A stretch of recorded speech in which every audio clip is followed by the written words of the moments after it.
ta deuxième visite? C'est ma deuxième visite aujourd'hui. Ouais. Et là, aujourd'hui, on fait un triumvirat. N'est-ce pas extraordinaire? Ça va être cochon. c'est ce que je me dis. Je m'enlève les mots de la bouche. Ben voilà. Et c'est pas fini. Alors donc, non, mais c'est... en fait, c'est une espèce de...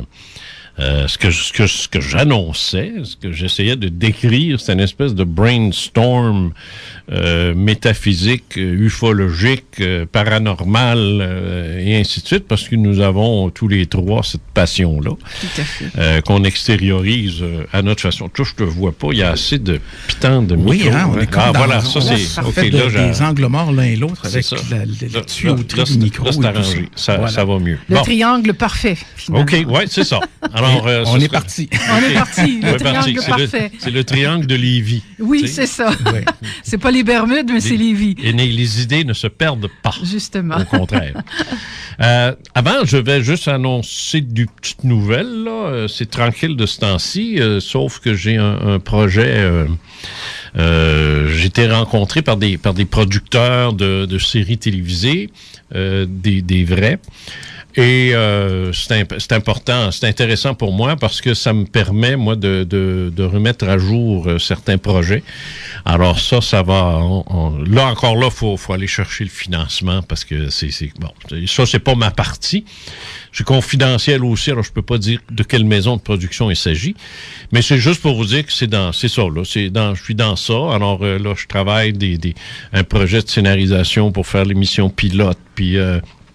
on va présenter ça, puis après ça, ben là, si tout fonctionne, parce qu'il y a toujours un si dans ça, mais au moins ça, je vais le savoir dans le temps, dans le bon temps. Alors, ça veut donc dire qu'à ce moment-là, on pourrait se retrouver avec une série télévisée qui serait assez intéressante, que j'aurais le plaisir de colporter, avec évidemment un fond métaphysique, ufologique, et ça, mais extrême. Style documentaire? Ouais, mais... Mi-réalité, mi-documentaire. Ouais, ça va être unique. Est-ce que Denis Lévesque va être invité à cette émission-là pour faire Denis Lévesque? Non. C'est triste parce que vous avez une dynamique incroyable tous les deux. Puis ça, tu trouves ça, toi? Ah, c'est fantastique. Arrête donc, toi. Oui, vous avez tous les deux un petit sourire. Tu là? Pas en tout. Arrête donc, toi. Ah oui, une dynamique. Denis Lévesque a toujours un petit sourire sur le bord des yeux, sur le bord de la bouche, parce qu'il sait qu'il ne sera pas capable de te pogner, genre. Non, c'est vrai qu'il sait. Tu connais le métier autant que lui. Fait que on vous voit aller, là, c'est comme deux Formule 1 qui tentent d'atteindre la ligne d'arrivée. C'est vrai que ça va vite. C'est ça. J'ai pas un temps de réflexion très avancé, là. Parce qu'il y a sa technique d'interview. Il y a une technique d'interview. Ça s'enseigne, ça. Ça s'enseigne, ça. Il y a du monde qui pense que c'est juste d'être devant un micro. Non. C'est pas vrai, ça. Ouais. Alors, lui, il y a des techniques, puis je le vois faire, puis je le vois venir, mais c'est énervant. Ouais. C'est énervant parce que... Il faut que tu connaisses ce que tu vas jaser finalement, puis que tu le connaisses comme il faut à fond. Ben, tu connais les échecs? Oui. Tu sais qu'il y en a qui jouent aux échecs avec ils tapent sur un cadran, là. Oui, tout à fait. C'est à la seconde. Ils jouent avec un plank. Bon, alors, c'est ça. Oui. Alors, lui puis moi, c'est ça. C'est exactement ça. C'est une partie d'échecs, mais où tu tapes sur la petite machine, là, parce que c'est une après l'autre, puis dans une toute autre direction. Puis à un moment donné, il me revient comme si... Il me revient avec des questions à laquelle j'ai répondu, ça fait 1000 ans. Oui. Puis il sait la réponse, mais il fait comme si... Là, je viens en... Le but, c'est de lui faire perdre pied, finalement. Oui, il aimerait donc ça. Oh, il adorerait. Oui, mais il n'est pas capable. C'est sûr, j'en suis convaincu. Il n'est pas encore capable. J'en suis convaincu. En tout cas, Jean, pour la télévision, je te donne un conseil. Mets ta casquette de baseball dans le garde-robe, fais-toi faire une coupe de cheveux et fais évaluer ta calotte de couleur, ta palette de couleurs pour agencer vêtements et ta face avec le maquillage. Parce que ça peut faire et défaire des émissions de télévision comme rien. Il me fait de la peine. Bruno, c'est extraordinaire. C'est parce que, non. Il s'occupe de ta garde-robe. C'est pas ça, mais je porte pas de casquette quand je vais à la télévision. C'est vrai. Parce que je vois toujours avec une casquette. Ben oui, ici, j'ai pas le choix. Tu vu moi, je me suis fait opérer pour les yeux. Alors, je suis très sensible. Puis ce maudit néon-là de marde, je l'ai dans les yeux, puis ça me fait mal. Alors, je porte une casquette. OK. T'as une clause médicale. J'ai une clause médicale qui me permet de le faire. Parfait. Parfait. Mais c'est vrai que je porte une casquette. J'aime ça. C'est quoi ton problème avec mes cheveux? Le même que les miens. Ouais, mais c'est ça que j'allais dire. Tu t'es pas vu, toi, avec ta queue. Avec ta queue? Oh! Ouais, c'est ça. Le même. Remarqué. Oui. Non, mais c'est une longue histoire, mes cheveux longs. Je te raconterai ça à un moment donné. À un moment donné, on fera une émission sur tes cheveux. Oui, absolument. Ça va être passionnant. Il a fait du cinéma, lui. Oh! De la vidéo, en fait, mais dans... Dans un autre 27 festivals nationaux et internationaux pour 14 réalisations. C'était jusqu'à il y a 10 ans. Ça lui fait la jambe, n'est-ce pas? J'invite pas des boîtes de concert. Je vois ça. Sûrement pas une boîte de cornflakes. Yes, we can. Yes, we can, oui. Wow! T'as fait un truc sur... pourquoi ça me vient... Mon oncle Antoine... As-tu fait oui, qu'est-ce que tu as fait là-dessus? Tu n'as pas fait Mon oncle Antoine? Là, non, c'est ça, évidemment. C'est un film de Claude Jutras tourné en 1970, sorti en 1971, qui a gagné 23 prix internationaux, genre meilleure réalisation, meilleur film.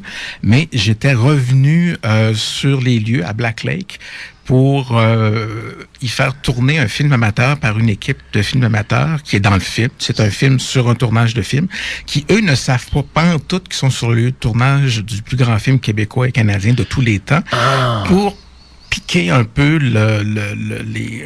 comment est-ce que je pourrais dire? Comment est-ce que j'ai aperçu dans le milieu quand j'y étais? Et surtout pour parler de l'oubli. On sait que Claude Jutras s'est suicidé parce qu'il avait la maladie d'Alzheimer et était incapable de vivre avec ça, et on le comprend. Donc, la question de l'oubli, la question de l'identité était tout autour de ça. Malheureusement, j'ai tourné ce film-là il y a 10 ans et 1 mois. Il est toujours dans mon ordinateur et j'attends un miracle du Saint-Esprit pour en terminer le montage parce que j'ai successivement été très, très malade et puis ensuite très malade. Puis là, je commence à retrouver ma santé depuis 2-3 ans, mais je suis pas sorti de l'auberge encore. Ça peut-tu que ce qui est sorti sur Jutras par la suite, ça aidera pas non plus? Ça a comme coupé le projet, mais là, les gens commencent à faire la différence entre l'œuvre artistique et la personne. D'ailleurs, si on devait fouiller dans la vie de tous ceux qui font quelque chose, on trouverait...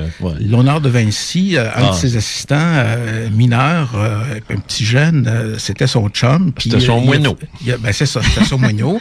Puis il a quand même fait la Mona Lisa. Fait qu'avec le recul, on retient moins ça. Je ne cautionne pas ce que Claude Jutras a fait. Non, c'est sûr. Mais avec le recul, peut-être que le film pourra aborder aussi, parce qu'il y a une question aussi de l'ONF serait peut-être intéressé à ça. Non, l'ONF, je suis allé leur chercher des photos de tournage de mon oncle Antoine. Ça m'a coûté 200$, puis c'était pour 5 ans. Fait qu'après 5 ans, il a fallu que j'enlève la photo de tournage de mon oncle Antoine de mon montage. Alors, l'ONF, aujourd'hui, c'est l'ombre de ce que c'était. De ce que c'était. Hein? De ce que c'était, absolument.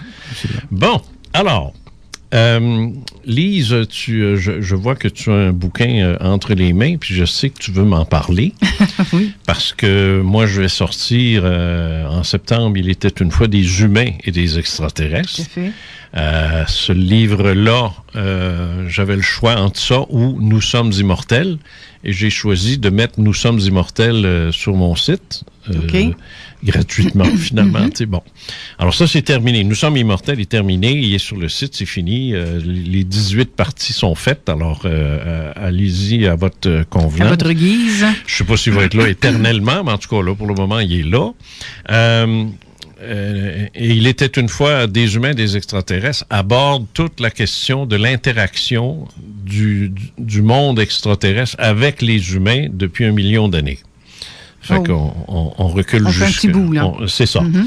Et toi, et parmi les gens que je cite et dont je vais parler abondamment, et c'est sûr qu'il va être question de Sitchin, il va être question d'Anton Parks, il va être question de plusieurs personnes, il va être question de mes expériences personnelles aussi, des gens, puis ainsi de suite, et la mythologie. En tout cas, tout y est.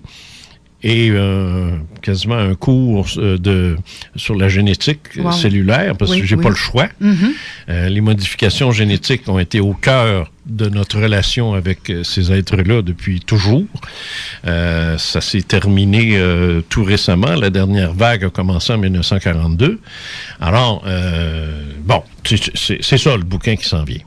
Alors, c'est sûr que quand je te vois avec Anton Park, bien sûr. Anton Park, le chaos des origines. Le chaos des origines. C'est le chaos des origines. Tu parles d'un gars, toi. Non seulement il me vole mes titres, mais en plus, on partage... la même symbolique que tu as mis sur ton site.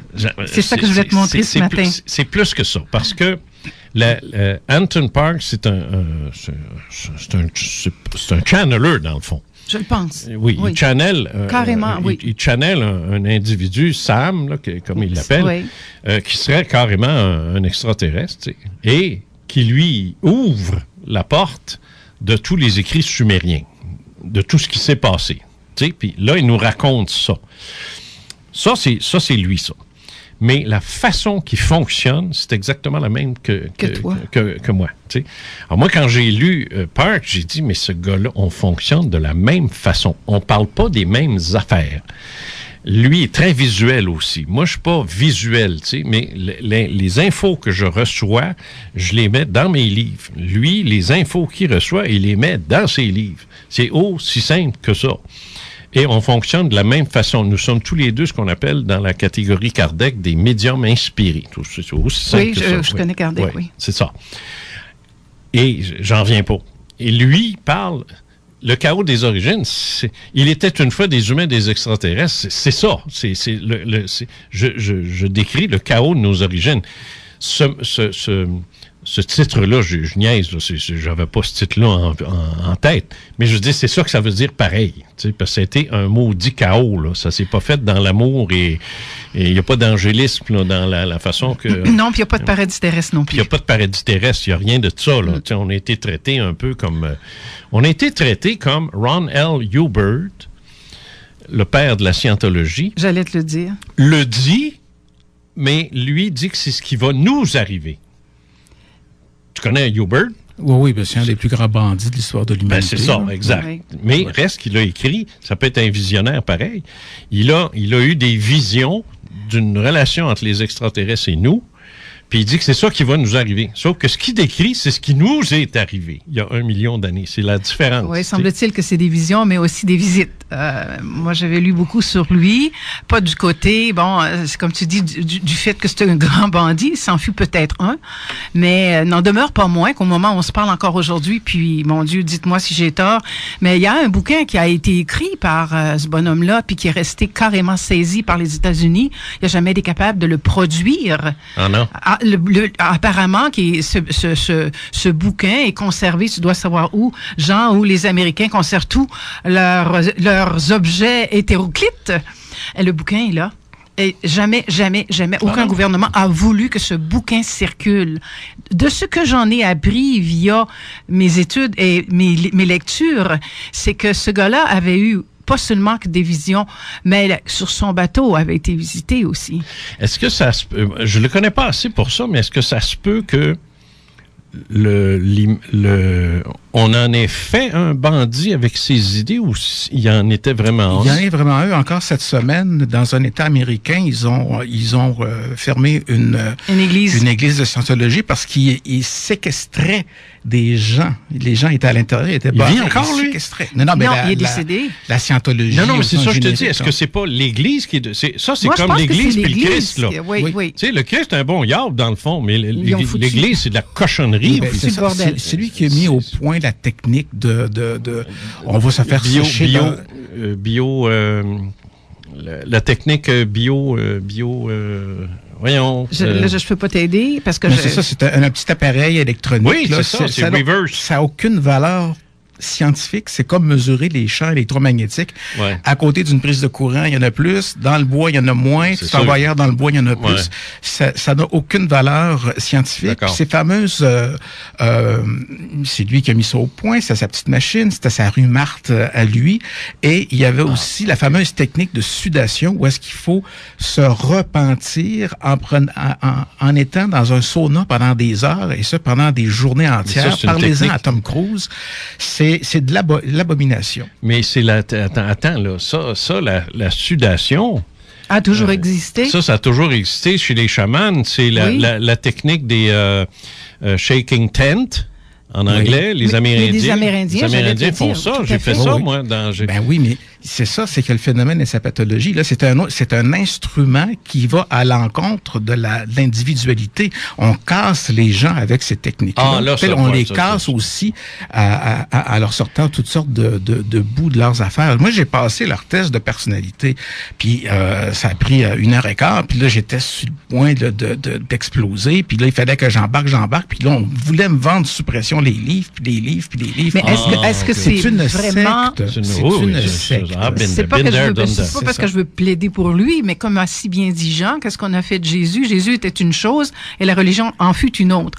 Alors, en ce qui le concerne lui, je me rappelle là du titre de son bouquin, ça s'appelait Le Livre maudit, mais je suis encore à me demander, quand on sait, enfin, moi je pense qu'il a été vraiment visité, maintenant mettre en application sur la Terre, ces choses-là, c'est les questions que je me suis posées quand j'ai lu certains livres. Ouais. Est-ce qu'on était assez rendu loin?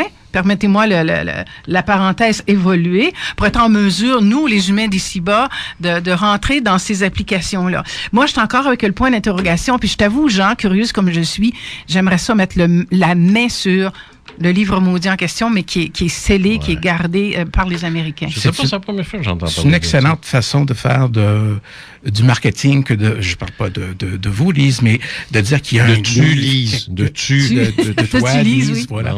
Qu'il y a un livre quelque part qui est super trop hot, comme quoi il est caché. C'est de la mercantique, d'abord, parce que c'est le mot français. Non, je vais te trouver le bouquin dans lequel j'ai trouvé ce qu'était Hubert. Allez-vous vous arracher à la plainte? Non, mais on est là pour ça. Et bon. je vais tout simplement... je me serais mieux rasé ce matin. C'est plus propre. Je vais tout simplement... oui, j'ai encore ce bouquin-là et c'est un bouquin qui date pas d'aujourd'hui. En tout cas, disons que... Mais je veux juste... On termine sur le sujet, mais je veux dire, le degré d'évolution des gens de la scientologie correspond à leur grosseur de portefeuille et au nombre de milliers, dizaines de milliers... J'en doute même pas. Centaines de milliers de dollars. Je ne conteste pas. Ça, je pense qu'on est tous d'accord à dire que c'est de la cochonnerie. C'est de la cochonnerie. C'est une secte, point barre. Puis c'est là pour exploiter pas la crédulité des gens, mais leur sens du spirituel et leur sens de la découverte spirituelle et d'une élévation quelconque.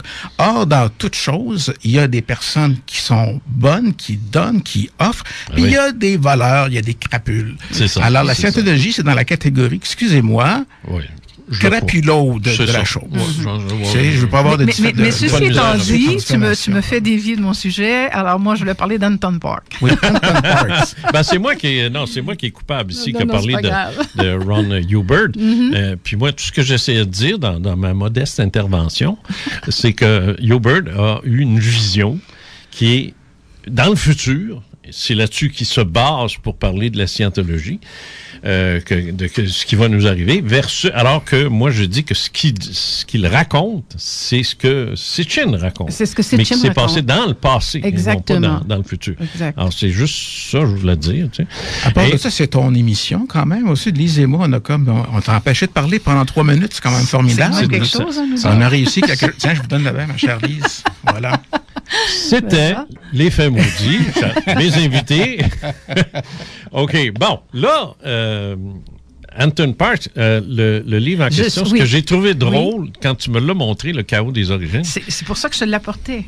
J'en viens pas. C'est le symbole des faits maudits, qui est cette espèce d'être au centre avec les grandes ailes déployées, qui est, autrement dit, l'esprit d'abord humain ensuite, et que j'ai utilisé en remplaçant l'homme par un micro, qui est le symbole des faits maudits.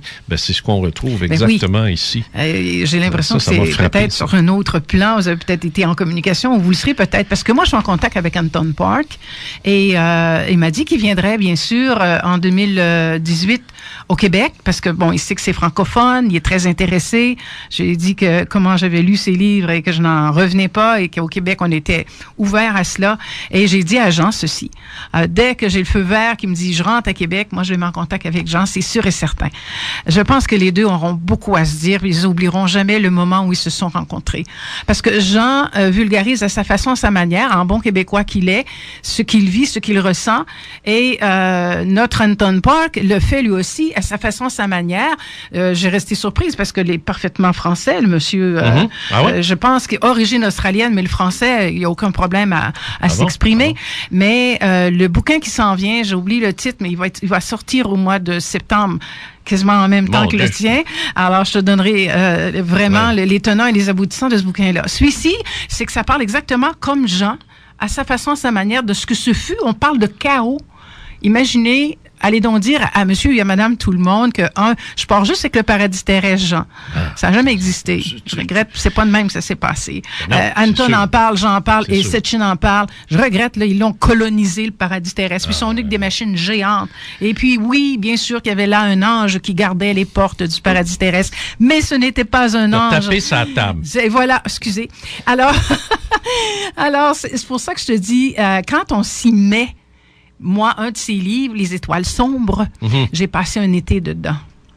Et je t'assure que ça m'a métamorphosé. Je me dis, comment ça se fait qu'on nous a tant menti, Jean? Je pense que l'image, puis tu as raison de dire que moi, j'ai ma façon de rendre ça.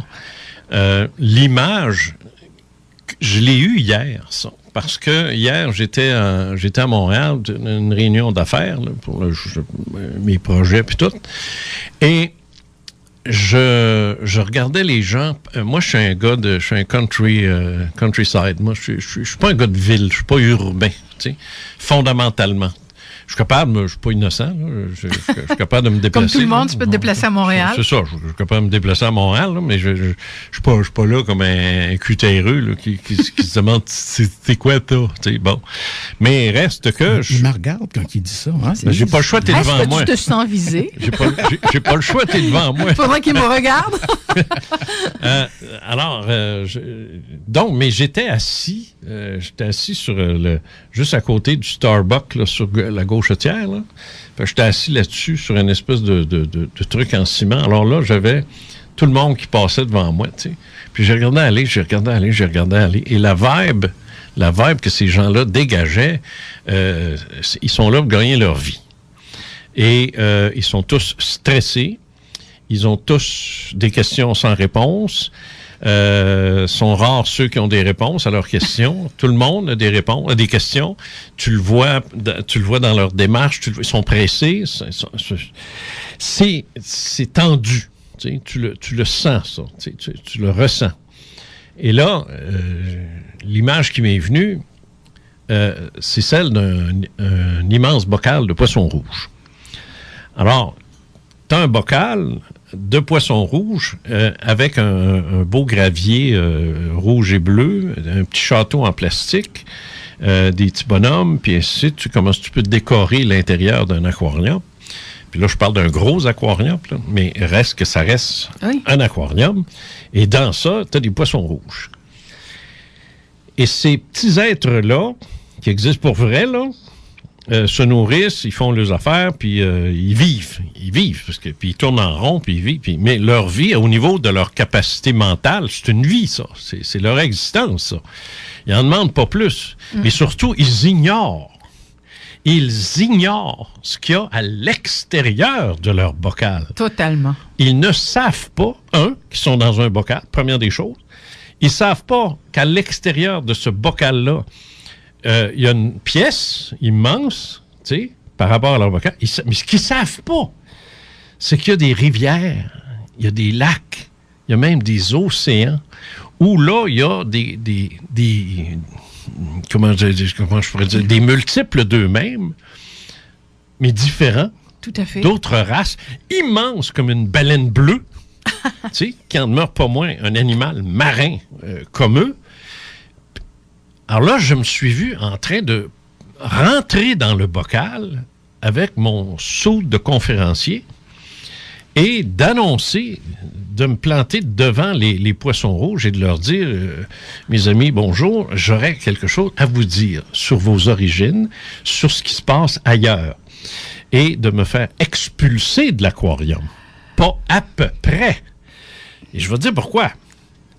Parce qu'ils ne peuvent pas supporter l'idée, d'abord que moi, je sache quelque chose que eux autres et les poissons rouges savants, là, ceux qui se promènent avec des petites affaires sur la tête, qu'eux autres ne savent pas. Alors ça, déjà en partant, quel intrus suis-je, tu sais? Qui suis-je pour venir leur dire ça? Mais c'est pas juste ça, c'est qu'ils ne veulent pas que ce que je leur dise soit vrai. Parce que si c'est vrai ce que je leur dis là, ça veut dire que eux autres se pensent le top du top de toutes les formes de vie qui existent, les poissons rouges, là. Mais alors pas un combattant chinois ou un autre poisson, ils vont le regarder en disant, c'est quoi ce cochonnerie-là? We're the best, tu sais. Tout à fait. Et c'est ça. Alors, là, ils vont m'expulser parce qu'ils ne veulent pas que ce soit vrai. Ils ne veulent pas que ce soit vrai. Parce que l'horizon de ce qu'ils connaissent, de ce qu'ils savent et de ce qu'ils comprennent ne tient qu'en 3 secondes, qui est le temps de mémoire d'un poisson rouge. Puis je vais rajouter quelque chose à ce que tu dis, Jean. Un poisson rouge dans un aquarium va se développer avec la taille de l'aquarium. La taille de l'aquarium. Ça, j'ai jamais compris comment ça marche. Oui. Mais tu prends un petit poisson rouge, tu le mets dans ton petit lac artificiel dans le cours que tu t'es fait. Il mesure à peu près il peut aller jusqu'à 6 livres. À peu près. Ouais. Donc, tu sors le poisson de cet environnement-là dont il ignore le confinement et là, il peut soudainement se mettre à croître plus. Aller au full de son potentiel. Exactement. C'est ça. Exactement. Après les petits gris, on a des petits rouges. Oui, non, mais c'est ce que Bruno dit, c'est tout à fait vrai. C'est bien dit. Dans le sens que le carassin doré, en passant, c'est son nom. C'est son vrai nom. Le carassin doré va grandir dans l'environnement où il est. Et les humains sont pareils. Si tu offres aux humains l'opportunité de découvrir leur propre esprit, puis enfin tout ce qu'il y a à l'extérieur, tout ce qu'il y a à l'extérieur de leur Christie de bocal, là, ils vont... Exponentiel. Regarde, exponentiel. Comme ça n'a aucun sens, encore bien plus que le carassin. Quoique, passer d'un pouce et quart à un poisson de 6 livres, c'est quelque chose. Vous êtes sûr que c'est le même poisson? Oui. Le carassin doré. Ah ben là, vous m'en apprenez ce matin. Oui, le carassin doré, c'est dans la famille des carpes. Alors, le petit poisson rouge, c'est une petite carpe, dans le fond. C'est un bébé carpe, ça. Puis quand tu le mets dans plus grand? Alors, achète-toi un poisson rouge chez Chose, mets ça dans ton verre pour te brosser les dents. Et il va rester très, très petit. Okay. Mais sors-le de là. Ben non, là, mets-les dans un bocal qui fait la longueur de la table. La table. Là, il va grandir jusqu'à ce qu'ils disent, OK, c'est assez, j'arrête de grandir parce que là, mon milieu... Ah, bien. Mais mets-les dans ton étang dehors. Je viens d'en apprendre. C'est le même. Pas en février, mais mets-les dans ton étang dehors et il va devenir une belle grosse carpe. Mais j'étais convaincu que c'était une autre sorte qu'on mettait dehors. Non, mais qu'on voyait comme ça. On met des coilles dehors. Ce sont des coilles. OK. K-O-I. Des coilles, OK. Des coilles, je sais-tu, moi. Mais c'est des coilles. C'est une autre histoire. Okay. On s'en fout, on ne fait pas une émission, c'est les carpes. Mais reste que j'ai appris quelque chose de plus. Mais reste que le carassin doré va prendre la taille, si tu le lâches lousse, là. Mais ça revient à dire que l'attitude des humains, c'est bien. J'aime bien ce que tu fais comme métamorphose. C'est ça, comme analogie. Comme analogie, c'est une belle métaphore. Pardonnez-moi, métaphore. C'est que l'humain, si tu le pousses trop, à vouloir comprendre, à vouloir saisir qu'il y a quelque chose ailleurs que tu te fais blaster premièrement. 2, tu passes pour un bizarre ou une bizarre. On sait bien, elle a toujours des idées qu'on nous, on n'a pas. Mais on dirait qu'il se conforte aussi, Jean, dans le fait de pas vouloir savoir, de pas vouloir tout simplement tenter d'en apprendre plus. C'est plus que ça. Allez. Ils veulent pas que ça soit vrai. C'est ça. Ça, c'est bon. C'est plus que ne pas vouloir. Moi, je vais donner un exemple. Si tu me parles on parlera pas de politique, on n'a jamais parlé de politique ici, on le fera pas non plus. Mais moi, il y a des options politiques dont je parle pas, mais que j'aime pas, tu sais, qui font pas mon affaire. Et quand on m'en parle, je réagis. Puis je dis non, tu sais, puis je me braque. Mais je veux pas que ce soit vrai non plus. Je voudrais pas que ce soit vrai. Je voudrais pas me tromper. Voilà. Je voudrais pas réaliser que finalement, c'est peut-être eux autres qui ont raison. Ça, je veux pas ça. C'est plus que pas vouloir, ça. Ça, c'est pas vouloir que ça soit vrai, c'est plus que pas y croire. C'est vrai. Parce que je peux dire, j'y crois pas à ton option. Point. Ou j'y crois pas à ton idée. Mais je ne veux pas que ce soit ça. Mais moi, ça. je vais plus loin. Inconsciemment, la plupart du temps, je vais dire, je ne veux pas que tu aies raison. Je ne veux pas vivre dans un monde où c'est toi qui aurais raison, pas parce que c'est toi, mais parce que ton idée, je voudrais pas ça. Alors, je vais me battre encore bien plus. Et s'il le faut, je vais user de d'arme létale, je vais l'humilier, je vais le ridiculiser. Je vais l'abaisser. C'est ce que je faisais en ondes. C'était ma profession. J'étais l'air bête de la station. J'étais l'André Arthur de l'Outaouais. Ben voyons donc. Puis lui continue ici. Ah ouais, non, mais j'ai jamais dit que j'étais parfait. Un si gentil garçon. Ah ben nous, c'est parce qu'on connaît pas l'autre Jean. Tu connais pas l'autre. Je connais pas l'autre. On n'a pas connu l'autre Jean. J'étais caclin, moi, dans ce temps. Tenté par qui le était côté mordant, comme on obscur dit. du micro. Tu es en train de me dire, toi, avec tes grands yeux, qu'on a une pause qui s'en vient? Oui. Ah, OK. On y va. La pause. CJMD 96.9 Lévis.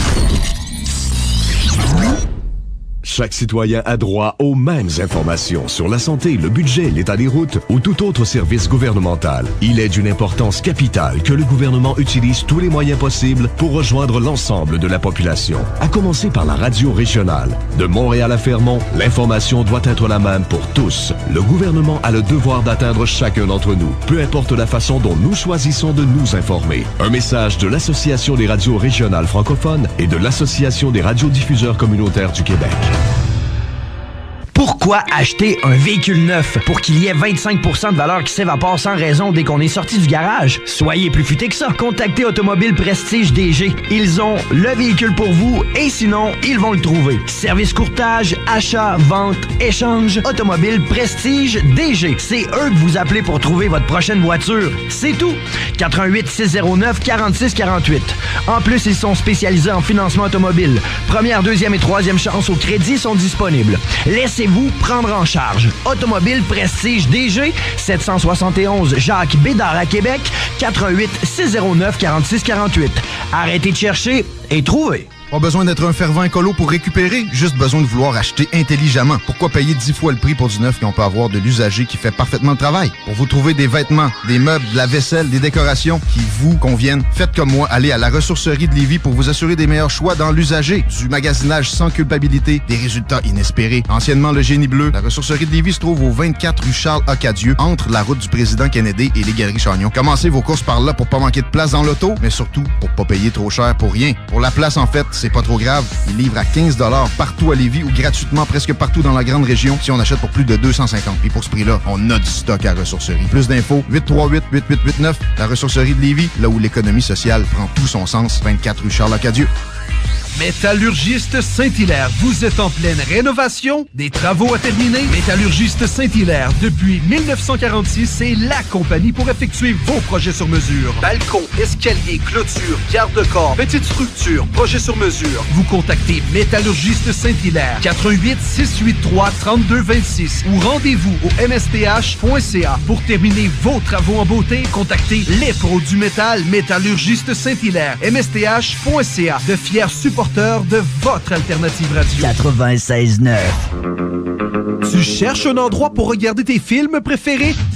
Le Cinéma Lido de Lévis et le Cinéma des Chutes de Saint-Nicolas, c'est la place pour profiter des tarifs spéciaux. Les jeudis à 6 $, les dimanches soirs étudiants à 8 $ et le spécial deuxième film consécutif pour les représentations de 13h et 15h30 ou 19h et 21h30. Sans oublier les événements de groupe. Vous voulez organiser une fête d'enfants, une réservation pour un groupe ou tout simplement louer une salle pour un événement spécial? Ça se passe au ciné-détente.ca. Le Cinéma Lido de Lévis et le Cinéma des Chutes de Saint-Nicolas. Pour réserver vos billets en ligne, la boutique en ligne ou pour devenir membre, rendez-vous au www.ciné-détente.ca. 96.9, la radio de Lévis. Vous écoutez Les Faits Maudits avec Jean Cazot sur les ondes de CJMD Lévis 96,9. Les propos tenus lors de cette émission relèvent de croyances et d'opinions personnelles. Vous en êtes les seuls juges. OK. Isabelle, elle prend des photos, puis sont floues. Je voulais juste le dire. Ah ben là. Il va falloir qu'on refasse nos photos. Elles sont floues. Bon. Ça doit être parce que tu faisais des niaiseries, puis elle riait, puis là, c'est ça qui est arrivé. Sa main a tremblé. Ben oui, c'est ça. Comme mon nom. Je suis stoulé, j'ai fait des niaiseries quand on a pris une photo. Tu as fait des tantôt. niaiseries, puis je peux pas mettre ça sur ma page Facebook, mon dit habitant, fait qu'on en prendrait un autre tout à l'heure. Non, mais habitant, c'est un compliment. Les habitants, là, c'est ceux qui restaient, Si t'aimes qui ça, te faire habitaient traiter la Nouvelle-France à l'année Je peux te longue. payer à la traite. Ouais. Contrairement Ah ouais. au maudit français, moi, j'ai rien contre les Français, là, mais l'expression maudit français, c'était les Français qui s'en allaient l'hiver, puis qui revenaient, puis qui continuaient à bosser tout le monde ici. Là. Mais les habitants, c'est pas aussi ce quand on parle des Canadiens. Oui, les Canadiens qui sont pas les habitants. Oui, parce qu'ils habitaient le territoire à l'année longue. C'est la version québécoise de la Nouvelle-France, du paysan. Parce qu'il y avait ceux qui arrivaient, puis il y avait ceux qui repartaient aussi. C'est vrai qu'ici, on n'appelait pas les gens des paysans. En Non, France, non, n'importe qui n'a pas une couronne sur la tête, c'est un paysan. À peu près. Mais un là-bas, habitant, ici, on disait pas ça. C'est quelqu'un qui n'est pas dégrossi, là. Oui, comme avec le temps, c'est comme colon, traiter quelqu'un de colon. La même chose. Les colons ici, ils ont colonisé. Ils ont travaillé fort, dur, ils ont bûché fort, mais aujourd'hui, un colon... Ben, quand on dit c'est un maudit colon, c'est ça va pas loin. C'est péjoratif. Ça va pas loin. Ça lève pas haut. On dit pas ça des avocats, on dit pas ça des juges, on dit pas ça des personnes qui travaillent dans les morgues. Non, bien non, parce que ça prend tout un courage pour avoir passé 18 ans là. Ce qu'on était rendu, donc. Quelque part. Ouais, non, mais je parlais de... On était rendu... Anton Parks. Anton Parks. Non, les poissons rouges. Les poissons rouges. Oui, d'ailleurs, je profite du moment pour te faire réaliser, Jean, que tu as traité ton public de poissons rouges. Oui. Parce que tu as dit que tu arrivais, toi, dans ton soute de conférencier, dans l'aquarium, avec des poissons. Oui. Puis tu enseignais des choses aux poissons. C'est pas fin, ça. En réalité, non, mais il faut comprendre que je fais partie du même bocal. Ah, OK. OK. Sauf que tu t'es distingué à un moment donné. Ben, c'est-à-dire que je me suis distingué. J'ai accordé mon attention, c'est ma mission de vie, de toute façon. J'ai accordé toutes mes attentions, mes énergies et tout le reste à essayer de comprendre et répondre à la question, y a-tu quelque chose l'autre bord du bocal? Oui. Et d'où je viens? Puis de réaliser que c'est un bocal, first, de ne pas avoir peur de cogner dessus, puis de dire, il y a quelque chose là au bord, là. Il y a quelque chose là. Et, et j'ai eu des expériences, que je te dis, j'en ai eu, il y en a qui n'ont pas eu, où on m'a sorti du maudit bocal, puis je l'ai bien vu que c'était un bocal. Mais là, à cette heure, faut que j'en fasse la... Puis là, on me dit un petit épreuve, tu sais, alors je suis pris dans ça. Alors, je suis obligé de m'en sortir de toutes les façons possibles, alors que ce soit la radio, la télé, que ce soit mes livres, des articles, ainsi de suite, c'est toujours la même rengaine. C'est un Christi de bocal. Tu sais, c'est aussi simple que ça. J'accroche sur ton mot, y a-t-il des preuves? Moi, je pense que depuis que le monde est monde, on va se référer, pour que les gens comprennent, si on prend l'histoire de Jésus, mais lui aussi, il s'est fait enfarger, passez-moi l'expression, avec « as-tu des preuves? » Parce que lui aussi, quand on lit Massadier, tu connais Massadier, on dit... Massadier. Oui, Massadier qui dit... Non, pas Massadier, Messadier. Messadier. Gérard. Alors, c'est un homme qui devient Dieu. C'est Gérard Messadier, oui, Gérard, c'est le nom du bouquin. Et on se rend compte que oui, c'est un homme qui devient Dieu parce qu'il doit parler... Il y a eu une entrevue, lui. Merveilleux. Ouais. Alors, Massadier doit parler... C'est-à-dire, Jésus devait parler de choses comme on parle aujourd'hui, j'en suis convaincu. C'est pas Massadier que j'ai eu une entrevue, c'est Jésus. Ben mon Dieu, reprends-moi, corrige-moi. Nous avons débusqué Jean Cazot. Oui, bravo. Mais le hic, c'est que à cette époque-là aussi, c'était la même chose. As-tu des preuves? Il n'y a pas personne qui le croyait. Regarde là, on peut-tu régler quelque chose? Il y a pas très longtemps, on annonçait la confirmation de la théorie de Einstein concernant les ondes gravitationnelles. Oui. Il y a 100 ans, en 1916, Einstein émettait la théorie qu'il y a des ondes gravitationnelles. Tu sais, il y a des ondes radio, il y a des ondes de chaleur, il y a des ondes, c'est comme si la gravité, ça se manifestait sous forme d'ondes. Alors ça, il a émis cette théorie-là. Le monde scientifique a bâti la compréhension de l'univers qu'on a à partir de cette théorie-là, tu sais, pendant 100 ans. Là, à la suite de l'explosion d'un... Là, ça se peut que je dise des niaiseries, là, parce que je suis pas physicien, là, mais je pense qu'il est arrivé quelque chose, un trou noir, je sais pas trop quoi, et là, maintenant qu'on a la technologie que personne n'avait en 1916, on a été capable de capter la présence de ces ondes-là. en 2016. Et là, tout récemment, suite à un autre événement identique, on était capable de confirmer la première observation qui a été faite l'an passé. C'est donc dire que nous avons maintenant la preuve que les ondes gravitationnelles existent. Pourquoi, moi, il faudrait que j'aie la preuve avant? Pourquoi on me demande en ufologie, en parapsychologie ou en ce que tu voudras, on me demande, j'ai même pas le temps d'ouvrir la bouche, qu'on me dit, as-tu des preuves? As-tu des preuves? Voulez-vous me sacrer patience, puis me donner le temps de finir mes recherches, puis j'ai pas fini, puis ça se peut que ce soit dans 100 ans, moi aussi. Je parle pas des miennes, je parle de l'ensemble de ceux qui travaillent dans ce domaine-là. On n'a pas la preuve, puis aux humains qui me disent ça, particulièrement les scientifiques, je leur dis, j'aurai la preuve quand tu te seras enlevé les doigts dans le nez puis tu auras la technologie pour aller la chercher. C'est tout à fait Parce que toi, avec tes petits télescopes bâtards, là, puis tu dis qu'il y a des planètes partout, mais tu les vois pas, tu fais rien que sentir, rien que passer un peu à cause de l'ombre qui projette sur l'autre, puis le petite interférence, t'es pas avancé bien avec tes gadgets, là. Fait, viens pas me baver. T'es pas équipé pour savoir s'il y a de la vie dans l'univers. T'es pas équipé, tu l'as pas, l'équipement. C'est tout. Fait, quand tu l'auras, puis que tu auras fouillé l'univers, puis tu n'auras trouvé personne, là, tu viendras me baver. Mais en attendant, tu sais rien. C'est tout. Puis toi, Julie Payette, c'est la même affaire. Tu sais rien. Fait, ferme ta gueule. Oh, parle pas de Julie comme ça. Là. Oh oui, tu sais pas ce qu'elle a fait, toi, RDI. Non. Oh non, ça, je l'ai pas pris. Non, je l'ai pas pris.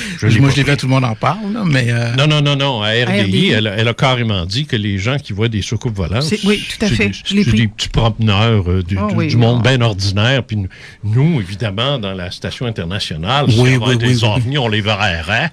Je l'ai pas pris. Je l'ai pas pris, ça. C'est une astronaute qui porte plus à terre. Là. Ben, c'est exactement ça. Ouais. Elle a oublié de revenir sur le plan terrestre. Non, mais ça, c'est un manque d'humilité flagrant de dire, moi, astronaute, Stephen Hawking disait la même chose. Moi, homme de science, j'en ai jamais vu. Alors, regarde, c'est pas un cutéreux, Saint-Basile de Port-Neuf, qui va me dire que ça atterrit dans son champ, s'il vous plaît. Prenez-nous pas pour des colons. C'est ce qu'ils disent, dans le fond. Pour 5 Julie Payette, il y a un Edgar Mitchell qui s'est ouvert la trappe. J'allais te le dire. Mais il y a plus que ça. Il y en a plus beaucoup plus. Il y a plus que ça. C'est là où Payette est dans le champ quand elle dit... J'y ai pensé, moi, quand elle a dit ça. Oui, non, mais c'est ridicule. Clyde Tombaugh, celui qui a découvert Pluton dans les années 49, a fait des observations d'OVNI, il a écrit là-dessus. Puis il a dit, ça vient pas d'ici, ça. C'est un astronome, le gars. Alan Hynek, Jacques Vallée, qui est astrophysicien. Jacques Vallée, c'est pas n'importe qui en France. Il est maintenant aux États-Unis. Il travaille, depuis sa retraite, mais c'est un éminent physicien, astrophysicien. En tout cas, c'est une patente d'astro. Regarde, il a écrit sur les ovnis, il n'a pas arrêté. Alors, tu sais, arrêtez de dire que c'est rien que des paysans, puis des... ça l'a fait simple de sa part. Ou des tweets, puis des promeneurs, ou du monde un peu sous. Ah, moi, ça m'insulte. Denis le fait plus. Des fois, il me dit... Il était sur le bord de me dire de faire de même. Il se calme. Ouais. Et puis là, on ne parlera pas des policiers en devoir.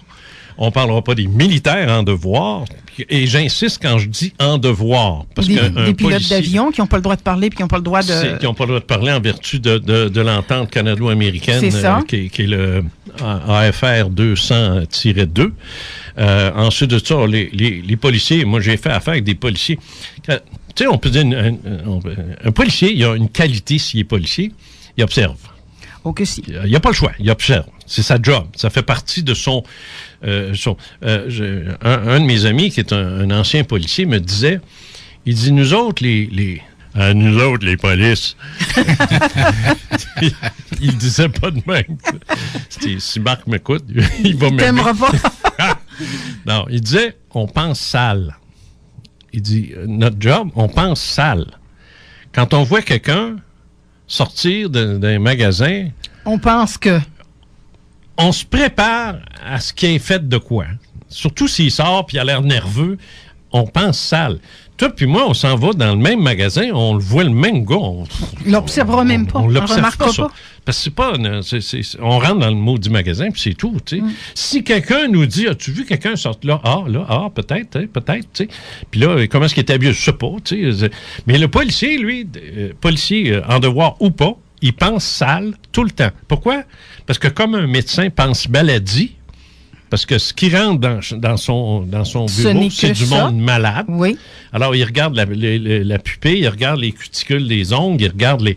Puis, il voit même chez ses propres amis, là, il va jouer au golf, puis le gars s'assoit à côté de lui, puis il va y regarder les doigts. Moi, un médecin m'a dit ça, mais tu regardes les doigts, tu regardes les yeux, tu dis, lui, là, il y a une allergie ou il y a quelque chose, son foie, ça paraît. Bon, un médecin va penser maladie, le policier pense sale. Le caméraman pense cadrage. Bon, à un moment donné, on arrive à un point quand tu fais beaucoup de photos, ou tu fais de la vidéo, tu fais de la caméra, à un moment donné, tout autour de toi est cadré. Tu cadres continuellement. Oui, ça devient un réflexe. Ben, ça devient c'est ce qu'on appelle la déformation professionnelle. Oui. Exactement. Tu sais, elle voit des célibataires partout. Merci, Jean. Entre quel âge et quel âge, à peu près? Écoute, moi, je suis... Comment on appelle ces femmes-là? Une femme cougar. Oh, la cougar, oui, moi, je prends plus jeune. J'ai toujours eu des hommes plus jeunes que moi. Serais-je plus jeune que vous? Faudra voir. Aimez-vous les bedaines? C'est bonne bedaine confortable du dimanche matin. Ah, mais écoute, non, aller aux toilettes. Vous allez me faire rigoler parce que je suis une personne qui rit facilement. Alors, oui, alors, c'est ça. Donc, le policier pense sale et lorsqu'ils sont en voiture, en patrouille, ainsi de suite, c'est plus fort qu'eux autres, ils observent. Ils observent les comportements. T'sais. Moi, hier, je me rappelle de ça parce que ça m'a frappé. Puis j'ai arrêté de faire ça. Puis j'ai dit, à un moment donné, il va sortir de son char. Moi, j'attendais ma visite. Puis je suis allé en train. Alors, je suis arrivé bien plus de bonne heure que l'heure prévue. Alors, j'avais ma valise, une petite valise noire, tu sais, puis et j'étais habillé en noir. J'avais de l'air d'un gars. D'un extraterrestre. D'un homme en noir. Je te blague. Un homme en noir. Non, j'avais de l'air d'un gars qui se penche 5 fois par jour, là, tu sais. Oh. Fait que là, je me promenais avec ma mallette, tu sais, puis qui se penche 5 fois par jour. Oui, j'ai compris, moi. Non, oui, mais il est pas vite, là, tu sais. Non, je suis pas vite, là. OK, un gars qui se penche 5 fois par jour oui. avec une mallette. C'est comme ramasser le savon. Okay. Là, d'accord, Jean. Je vais demander à notre metteur en ondes, Isabelle, que je salue bien gentiment. Je comprends pas ce qui se passe dans cette émission-là aujourd'hui. Qu'est-ce qui se passe? De quoi il parle? On te comptera ça à notre prochain break. Je sais pas si je dois le dire, là. Non, mais on parle de quelqu'un... Un chanteur... Non, il est pas vite. On le perd. Il est pas vite. Tu perdu dans l'espace. Déjeuner un matin. Mais écoute, quand on se penche 5 fois par jour, c'est parce qu'on... On prie. On prie. On fait ça sur une nappe. J'avais l'air de tout ça. Tu sais, bon. T'avais l'air d'un imam. Oui, et je me promenais comme ça. Je me promenais comme ça, Starbucks, McDonald's, Tim Hortons, je revenais. Là, je traversais la rue, je revenais, je rentrais, parce que je rentrais, j'essayais de voir s'il y a des boutiques intéressantes, il n'y en avait pas, je ressortais. Et tout ce temps-là, il y avait un policier dans sa voiture. Puis je sais qu'il me regardait. Tu le sentais? Je le sentais. Voilà. Lui, il était là, puis il se disait... Qu'est-ce qu'il fait là, ce style-là? Qu'est-ce qu'il brette? Qu'est-ce qu'il fait là? Comme on dit en bon québécois. C'est d'habitude les gens qui attendent. Ils attendent. Ouais. Lui, on dit, qu'est-ce qu'il fait? Je suis sûr qu'il s'est posé la question. Ouais. Mais il n'y avait pas de motif raisonnable de venir me demander qu'est-ce qu'il y a dans ma valise, puis c'est ci, puis c'est ça. Tu sais, il ne pouvait pas le faire. Il aurait peut-être aimé ça. Tu sais. Mais le gars se serait battu au sang si, à un moment donné, une heure après, il y avait une explosion quelque part à Montréal. Il n'avait pas été là. C'est cet enfant de chienne-là, je le savais. Tu comprends-tu, je veux dire? Oui. Le policier pense de même. Alors, quand un policier te rapporte qu'il a fait une observation d'OVNI, c'est déjà, au départ, plus sérieux que le kidam. Citoyen normal qui n'a pas le sens de l'observation et qui va peut-être avoir peur ou va reculer ou va faire ça. Alors que le policier va le confronter jusqu'au bout. Lui, il veut savoir c'est quoi ça. Et moi, j'en ai eu des témoignages de policiers, j'en ai des bons en maudit, mais malheureusement, jamais je vais pouvoir les amener ici. Voilà. Sauf quand il va prendre sa retraite. Moi, j'en ai deux de la Sûreté du Québec. Probablement qu'il m'écoute, lui, parce qu'il me suit depuis ce temps-là, parce qu'il avait fait une observation du tabac. Tonnerre. Regarde, l'enfer. Et ce gars-là est encore là-bas. Il n'en est pas question de venir ici, même sous le sceau de l'anonymat. Ah, je le comprends. Sa voix. J'allais te le dire, sa voix, oui. Il n'a pas envie d'être reconnu. Et à l'époque, moi, j'avais communiqué avec le gars de la Sûreté du Québec, parce qu'il était membre de la Sûreté du Québec, il l'est encore. Et j'avais parlé moi, c'est l'affaire de Turso, une poursuite automobile d'un objet qui était dans le ciel et qui se déplaçait à peu près à 120-130 km/h. Fait que la police, dans son petit char, là, c'est à 137, là, c'était risqué. Mais tu sais, il voulait savoir c'était quoi cette affaire-là. Puis qui break en pleine face, qui fait un somersault, puis qui repart dans l'autre direction. Alors, tu sais, c'était quelque chose, là. Puis il y avait une vingtaine de témoins à travers tout ça. Bref, une grosse histoire que je vais reconstituer ici avec un comédien puis une comédienne, puis tout ce monde-là, ces gens-là s'en viennent bientôt là, pour faire ça. Bref. Et ce policier-là, il l'a vu plus que n'importe qui d'autre, parce qu'il l'analysait en même temps qu'il le voyait. C'était une police, le gars. Lui, là, s'il fait son rapport, lui, il ne peut pas se permettre de soumettre à son chef un rapport qui dit « je ne sais pas trop c'était quoi ». Tout à fait. Je ne sais pas trop, là. Son boss va le regarder, puis il va dire « coudonc, toi ». Je sais pas trop. Es-tu capable de me dire? C'est ça. Alors, la description était très claire, très nette, très précise. C'est sûr qu'il ne sait pas ce que c'est. Mais au moins, il a fait la description. Au moins, il était capable de faire une description, tu sais. Mais j'ai parlé à son patron. Il m'a dit, il dit, regarde, s'il veut, il dit, c'est pas nous autres qui disons, fais-le pas, là. Il y a des limites, là. Je veux dire, la Sûreté du Québec peut pas aller jusque-là. Une fois rendu chez eux, il enlève sa casquette puis son uniforme, puis s'il veut me le dire, il peut le faire. À titre de citoyen. Mais il dit, on ne sait jamais les ennuis que ça pourrait causer. Oui. Il dit, c'est une question, puis ça, il me dit ça à moi, là, en deux murs, là. Il me dit pas ça en ondes, là. Il dit, regarde, pour avoir des ennuis, il suffit qu'un adjudant, il suffit qu'un sergent, il suffit qu'un lieutenant l'aime pas. Il n'aime pas la face. Il dit, il y a une affaire en or, là, tu sais, là, pour dire, ce gars-là n'est pas fiable, il voit des affaires. Il est schizophrène, il en invente. Il est peut-être pas fiable. Alors, la promotion qu'il demande de partir de Turso pour s'en aller à Montréal, on va oublier ça, là, tu sais. Comprends-tu? C'est presque ça qu'il m'a dit, tu sais. Alors, il dit, il est mieux de fermer sa gueule. Fait que tu comptes les dodos jusqu'au jour où il va prendre sa retraite. Honnêtement, pour oui. Lui en parler. Honnêtement, oui. J'ai même dit l'autre jour, j'ai écrit parce qu'il est sur ma page Facebook. J'ai dit, quand est-ce que tu apprends ta maudite retraite? T'es pas tanné, tu sais. Puis, à un moment donné, là, mais il dit pas de suite. Pas de suite.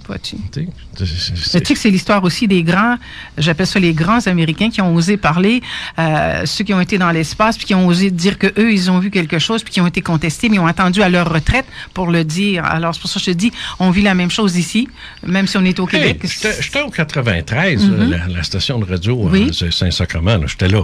Puis, à un moment donné, je parle avec Bouchard le matin. Oui. Puis, on parlait d'OVNI. Bon.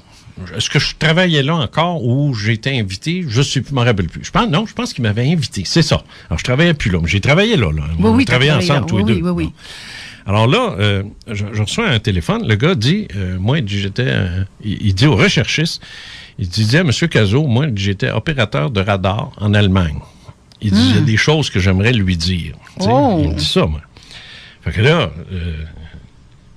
il me donne le numéro de téléphone, je rappelle le gars, puis là, il me dit ça, puis il me donne avec un jargon militaire, là, tu vois que c'est... Il dit, moi, je suis prêt à t'accorder une entrevue pour te dire ce que j'ai vu. Mais il dit, je ne vais pas à la station, pas de photo, puis il dit, pas de nom.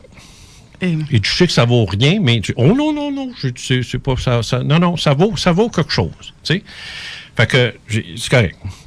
Alors, le type en question, je pars avec un reporter. Là, je dis ça à Bouchard. J'ai dit, si je te ramène une entrevue de ce gars-là, est-ce que tu la diffuserais? Il dit oui. Fait que, j'ai dit, gars, je vais faire mieux que ça. Je vais y aller avec un de tes reporters, ici, la station. Il ira pas tout seul. Oui. Comme ça, comme ça, tu vas être cru? Ben là, plus que si je dis je vais y aller tout seul. Tout à fait. Fait que, il dit, c'est correct. Fait que là, je pars avec, je me souviens plus de son nom, le petit gars qui était avec moi, là. Un petit jeune, là. En tout cas, je pars avec lui. Et là, c'est toute l'histoire. Parce que le gars, il travaillait en quelque part, puis il fallait rentrer par la porte en arrière, puis ainsi de suite. Puis là, un moment donné, il nous a vus, puis il nous a fait signe, il dit « Soyez-vous ici ». Puis là, le gars s'est assis, puis il m'a raconté, comme opérateur radar sur une base canadienne en Allemagne, Lars, je pense que c'est là. Et là, il racontait qu'il voyait des choses sur son radar. Il entendait l'ordre de son supérieur d'envoyer des avions d'interception. Puis là, il voyait l'avion là, sur son radar qui se promenait comme un gars qui a une marchette, là, versus l'autre objet que bzzz, bzzz, bzzz, bzzz, qui jouait avec une vitesse hallucinante. Alors que l'avion, lui, pas plus que ça. Pas plus. Et là, il demandait, lui, comme n'importe quel être humain, il disait, c'est quoi ça? Et là, il donnait un nom de code à ça, qui est pas UFO, mais qui ressemble à ça. Là, je parle de mémoire. J'ai ça en quelque part, là, mais de mémoire, il donnait un nom de code. Ça, c'est ça. Ne te mêle pas de ça. Ne t'occupe pas de ça. Tu sais, c'est above your pay grade, là. Tu sais, t'es pas... C'est pas ton niveau. Payé dans l'armée, tu sais comment c'est extrêmement structuré, hiérarchisé. Si tu es du level 1, ne m'en pose pas de questions du level 2. C'est juste l'homologation du niveau 1, puis ça s'arrête là. Ça s'arrête là et ne pose même pas de questions. C'est mal vu que tu me demandes ça, là. Tu sais? Parce que théoriquement, si tu avais eu à le savoir, tu l'aurais su. Et là, alors ferme ta gueule. Puis il dit, ça a été comme ça pendant des mois, régulièrement des sorties. Il envoyait? Oui. Sur son radar. Mais il ne pouvait pas en parler. Puis une fois, c'était même visible de la base extérieure parce que les gars en parlaient. Tu sais, ce que tu as vu sur ton radar, on l'a vu nous autres avec nos yeux. Tu sais. Fait que là, pour lui, c'est une confirmation. Mais ça s'arrête là. Et là, j'ai dit, pourquoi ton secret? Pourquoi tu t'avances pas puis tu dis, moi, je suis le caporal, un tel. Il dit, j'ai une pension, moi. Ah, il a peur de se la faire couper? C'est pas une peur, c'est une certitude. C'est la raison, d'ailleurs, pour laquelle Pierre Brunette, qui est venu ici nous parler de son affaire à NORAD avec la photo de la soucoupe volante qu'il a développée. Il appelait ça une soucoupe volante. Pierre Brunette, je vais vous le présenter cet hiver, ça. J'ai fait l'entrevue avec lui. Il est allé à Denis Lévesque avec moi. Okay. Pierre Brunette, il dit, moi, j'en ai pas de pension. Fait qu'il dit, je m'en sacre bien. Puis il dit, ça fait 35 ans de ça. Puis je vais en parler. Puis il dit, le ministre Paul Hellyer a parlé plus d'OVNI que moi, puis il était ministre de la Défense. Ben, il dit ça comment? Si lui, il parle, ben, il dit, moi, je vais parler aussi. C'est tout simple que ça. Sous Pierre-Éliott Trudeau, dans la fin des années 60, effectivement. 70, ouais. Il était ministre de la Défense. Et Hellyer a parlé...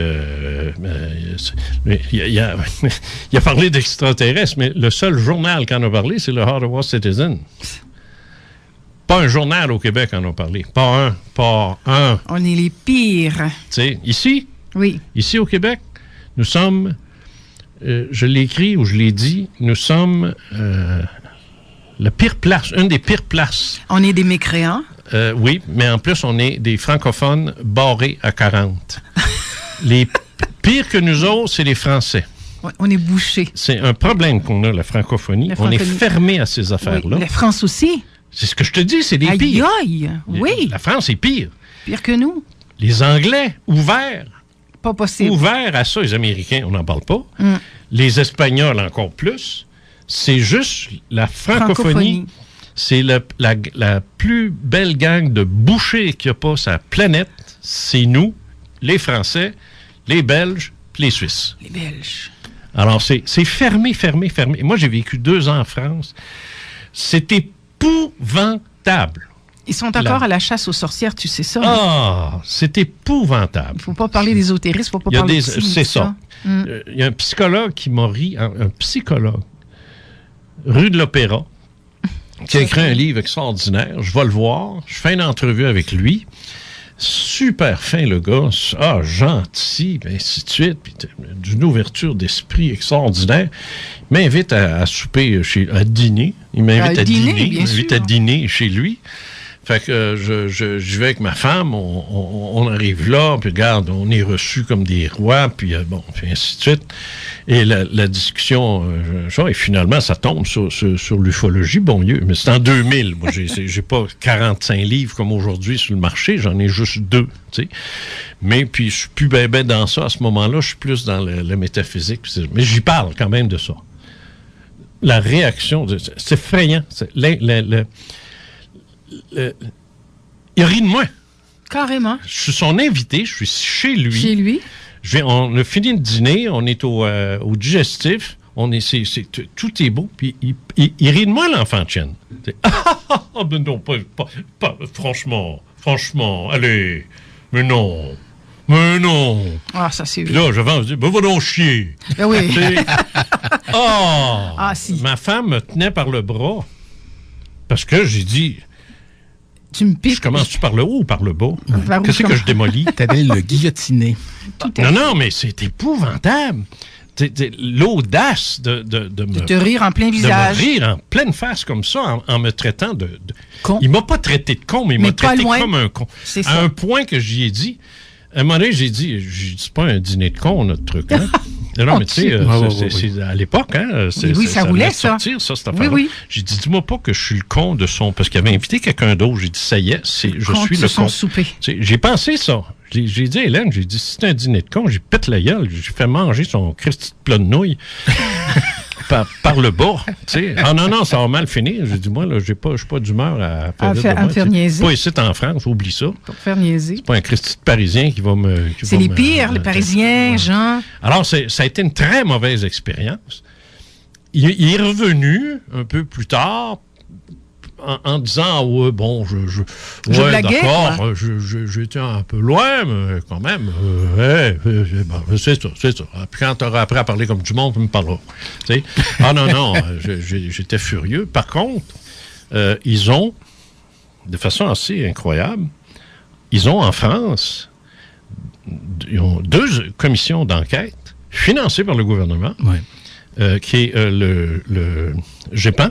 Non. Le GARPAN, en tout cas. Le GEPAN. Le GEPAN, c'est ici au Québec. GARPAN, c'est ici. C'est ça, ils ont copié. Le GEPAN, c'est ça. GEIPAN. Et il y a le SIGMA, la commission SIGMA. Ah, ça oui. À l'intérieur de laquelle tu as un de mes bons amis, Grélé, qui est un ancien pilote d'Air France, commandant de bord, un astronaute français, le directeur du programme spatial de Kourou en Guyane, qui est là aussi, c'est pas des 2 pics.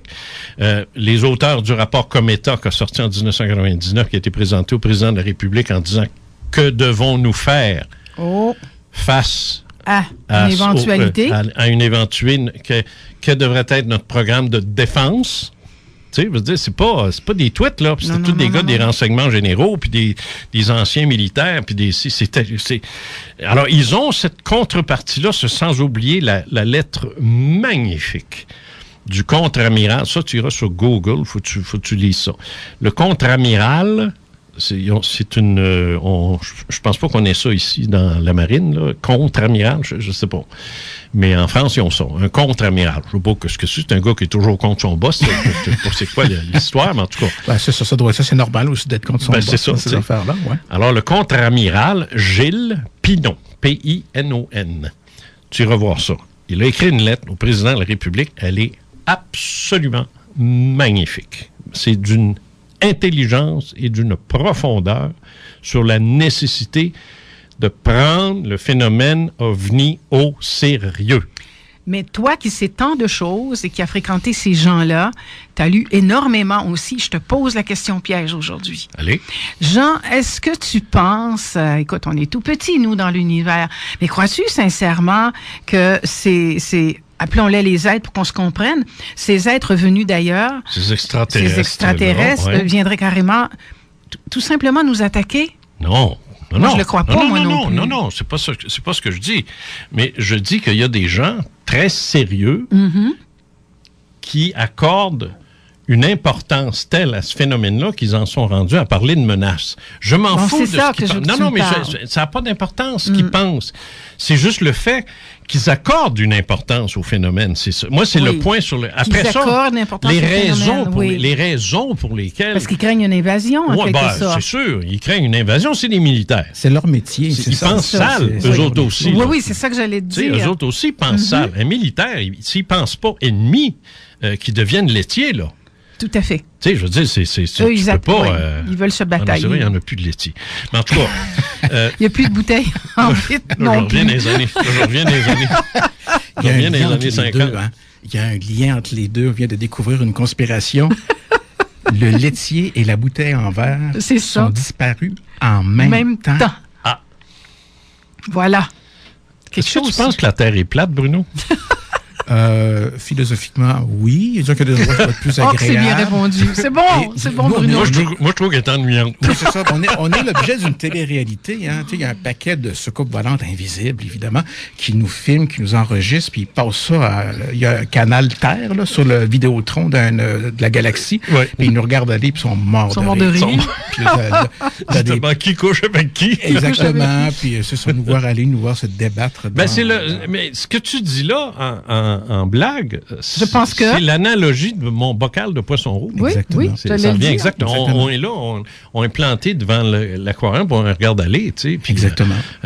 Il est rentré dans le petit château, lui, il flotte dans les airs, c'est pas yard, ça va mal son affaire. Puis, ainsi de suite. Puis là, bon. Alors, essentiellement, c'est ça. C'est ça, moi, que j'essaie de véhiculer comme concept. Quand je dis que derrière le phénomène ovni, qui est très banal en soi, se cache quelque chose de colossal. Oui. De colossal. Parce que je veux dire, on a juste à penser à... Non? Es-tu correct? Qu'est-ce que tu en penses? Je pense qu'on serait dû pour une petite pause. OK, c'est ça, je me disais, elle est là, puis elle me regarde avec des yeux tendres. Oui, des yeux tendres. On peut pas résister.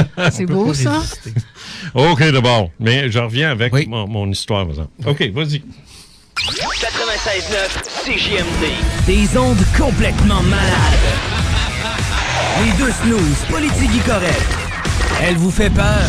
Laissez-vous tenter. CJMD 96.9. T'aimes ça voir du monde? Mais t'aimes pas ça, les line-up? Tu files pour prendre un verre, mais pas nécessairement jet set? Le bar Reggie à Charny est fait pour toi. Du beau monde, de la bonne musique, des bons prix, y a tout le temps des spéciaux de fou. Genre des promotions à 3$ du lundi au mercredi et tous les jours un certain deal à 4,50$. Surtout, manquez pas les vendredis karaoké et les samedis soirs, animés par DJ Nargar. Venez nous voir au bar Reggie à Charny, 3277 Avenue des Églises, 832-0080. La grande famille CGMD 96.9. Politique correct, les deux snooze, le show qui donne chaud, le 4-6, danse macabre et bien plus encore. Avec la playlist la plus malade des ondes radiophoniques. Vous en voulez plus? 969fm.ca, TuneIn, puis vous avez probablement Facebook. Le niaisage, c'est terminé. Parce que la meilleure radio de Québec est à Lévis. CGMD 96.9.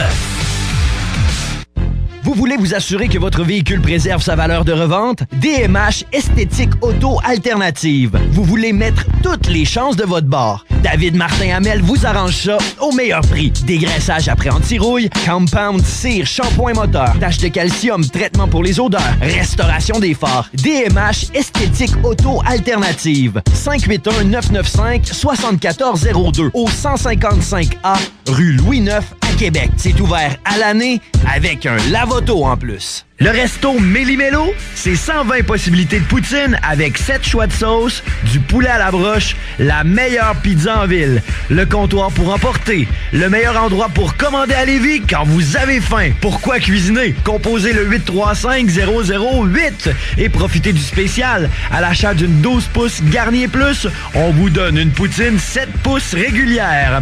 Oui, 7 pouces régulière à l'achat d'une 12 pouces Garnier Plus. Incroyable! 75-20 boulevard Guillaume Couture, 835-0008 pour livraison. Méli-Mélo-Resto.com. Tout ce qu'il vous faut, fourni presto. Vous organisez un événement d'affaires? Vous avez besoin de promos pour votre entreprise?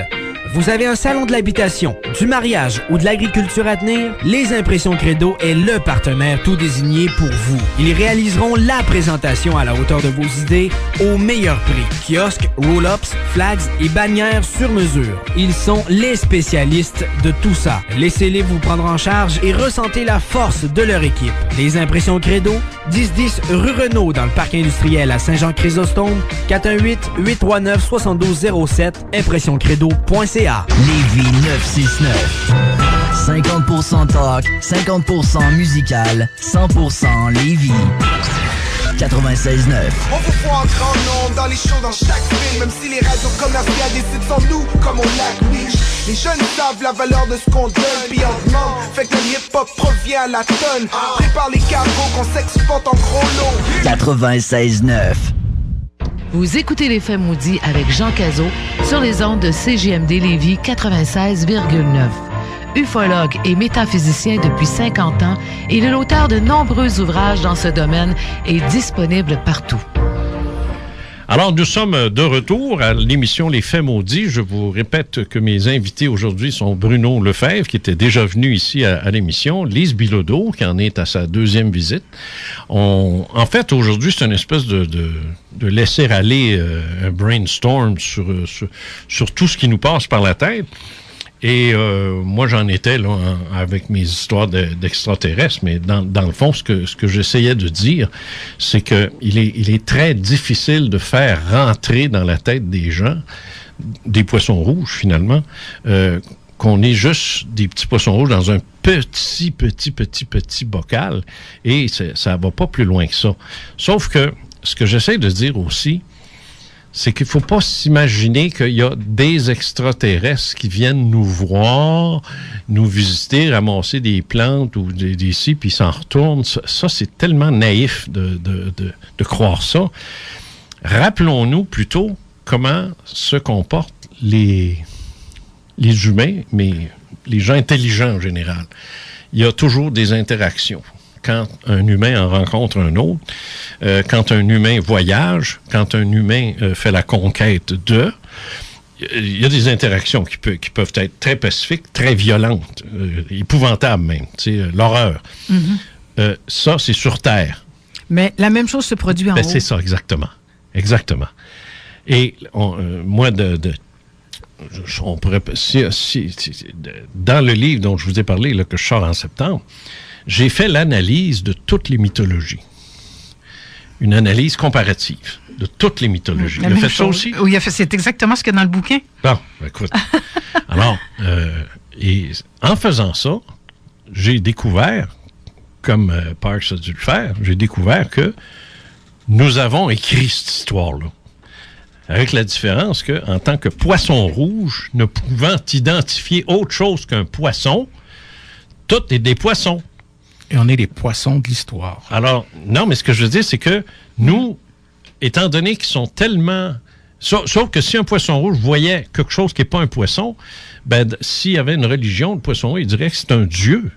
Tout à fait. Ou une déesse. Une déesse. Toutes nos mythologies ne sont que le reflet de la visite d'êtres extraterrestres sur Terre. Tout à fait. Et ça vaut... Parce que, oublions pas non plus...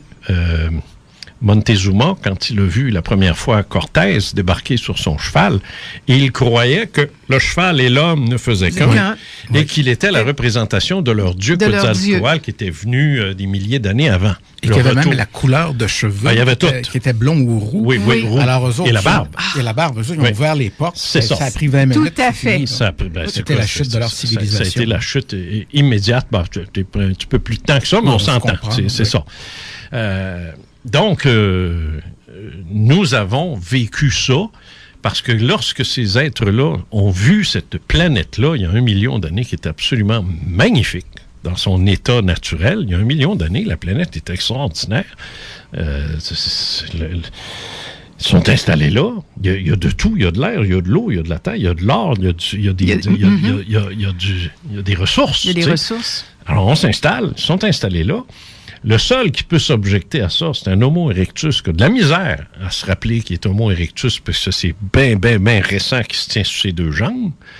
puis pas particulièrement intelligent, mais c'est l'hominidé dont on va devenir le descendant.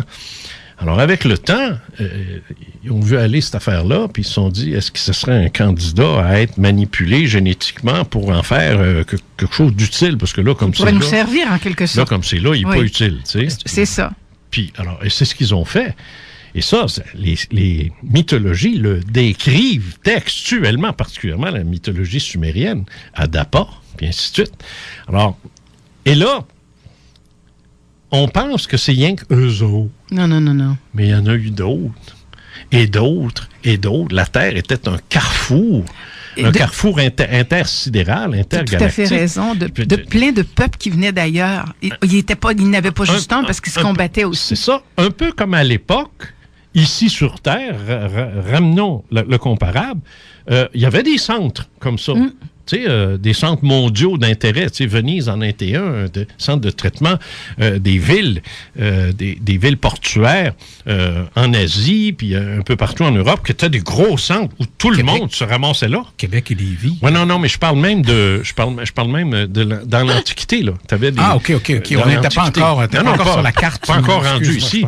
Mais on sait que toute ville portuaire devenait un centre de ces casse tout. Les villes portuaires devenaient un centre de rendez-vous de tout le négoce d'un peu partout. Tu sais, bon, même chose. La planète ici était aussi un carrefour. Ça arrivait, ça repartait. Il y en a qui sont restés, il y en a qui sont partis. Il y en a qui sont venus manipuler les humains pour d'autres fins. Mais les humains qui sont restés ont été remanipulés par d'autres. Et ça a créé, savez-vous quoi? Le bordel. Les races. J'allais te le dire. Les races. Et quand on parlait de la tour de Babel, quand toi et moi étions petits, Jean. La tour de Babel? On parlait de la tour de Babel. Ah, Babel. Pas Babel, mais Babel. Mais moi, je faisais des tours avec mes bébelles. Des trucs de Babel, mais que les tours de Babel, qu'est-ce qu'on les religieux nous enseignaient, c'était tout simplement la multiplicité des langues. C'est ça. Mais voyons donc, ça venait d'ailleurs. Ben oui. Ils se comprenaient même pas eux-mêmes. C'est ça. Alors, les Noirs, parce que là, on essaie de nous dire... Les grands de ce monde. Les grands de ce monde essaient de nous dire ben là, ils étaient tous en Afrique, puis ils sont tous pareils, puis après ça, là, ils sont partis, puis parce qu'il faisait fret, il est devenu blanc, puis l'autre, parce qu'il faisait moins fret, il est resté noir, puis l'autre, il a tombé dans un bol de quelque chose, il est devenu jaune, puis... Il est devenu rouge. Ils sont pas capables. Ils n'ont pas d'explication pour faire une différence entre Mère Teresa, Hulk Hogan, puis Idi Amin Dada. Tu le connais, celui-là? C'est trois symboles. Tu sais, Idi Amin Dada, on sait c'est qui. Là. Mike Tyson, si tu préfères. C'est une espèce de gros noir, là, immense. Mais Idi Amin Dada a déjà existé. C'est un dictateur en Afrique. Oui, c'est ça. En Ouganda. En Ouganda. Et puis, Hulk Hogan, on sait c'est qui. C'est l'espèce de lutteur américain qui est immense aussi. On aurait pu dire Dolph Lundgren aussi. Puis Mère Teresa, qui est une petite patente à rien faire, là, qui est grosse de même. Puis les pygmées. Prends un pygmée, puis mets-le à côté de Hulk Hogan, puis viens me dire, toi, que c'est la même race. Même principe. Ma preuve, à moi, comment se fait-il que tous les chiens viennent du loup? Or, tu vas-tu me dire, toi, qu'un chihuahua, ça vient du loup, alors qu'un Saint-Bernard vient du loup? Oui. Pourquoi? Parce que l'homme s'en est mêlé. Voilà. J'avais le doigt levé, effectivement. C'est ça. C'était la grosse mode là, chez les aristocrates de créer des races. J'allais te le dire. C'était de père en fils. C'est comme ça qu'ils ont réussi à créer des races. Est-ce que c'était la mode chez les extraterrestres de créer des races avec les différents humains? Voilà. Et oui. Hein? Ils avaient un plaisir fou. Hein? Et ça a créé les êtres humains qu'on est tous différents. Moi, je regarde des visages. Moi, j'adore ça, faire de la physionomie. Je regarde des visages de gens, là, tu dis, elle a de l'asiatique, mais elle est grande comme les Américains et les Américaines le sont, parce que moi, je vais aux États-Unis, puis je veux dire, ça n'a pas de bon sens. Ils sont plus grands que nous autres. Oui. Je te le dis, là, ils sont plus grands que nous autres. Bon. Puis plus gros, oui, mais ça, plus gros, c'est parce qu'ils mangent mal. Mais grand, ça, c'est pas parce qu'ils mangent mal. C'est génétique, ça. Ils sont grands. Moi, je pense pas, en 3 mois, en Floride, d'être rentré dans un ascenseur avec quelqu'un de ma grandeur. J'ai toujours l'air du TQ là-dedans. Tu sais, ça n'a pas de bon sens. Ils font tous 6 pieds en montant. En tout cas. Puis quand il y en a un qui ne l'est pas, il sort de là, puis il parle à sa femme, puis il parle en italien. Je dis, ça y est, c'est un touriste. C'est pas un Américain. Bref, tout ça pour dire que oui, non seulement ils nous ont manipulés, mais ils nous ont colonisés. Mais en plus, ils nous ont remanipulés encore et encore et encore. Puis après ça, nous autres, on s'est entremêlés entre nous, en plus, pour mêler tout ça. Ce qui a donné une des races qui, dans le fond, ne sont pas des races. C'est l'espèce. C'est une espèce, parce que là, on ne devrait pas employer le mot race. D'ailleurs, le mot race n'existe pas en science, en passant. Ça existe uniquement. C'est un terme sociologique, le mot race. Okay. Parce que quand tu fais de la taxonomie, puis tu regardes, tu sais, des fois, si tu vas, tu fais, je sais pas moi, tu fais moineau. Bon, sur Google, à côté, à droite, tu vas avoir toute de l'ordre il est de l'ordre de la famille de l'embranchement puis ainsi de suite, ainsi de suite. Il n'y a pas le mot race nulle part. Oui, effectivement. Comme il faut, il n'est pas là. Puis la preuve en est dans tous les livres de Jules Verne, à un moment donné, ils partent sur des descriptions comme ça, puis pouf, c'est absolument fascinant. Oui.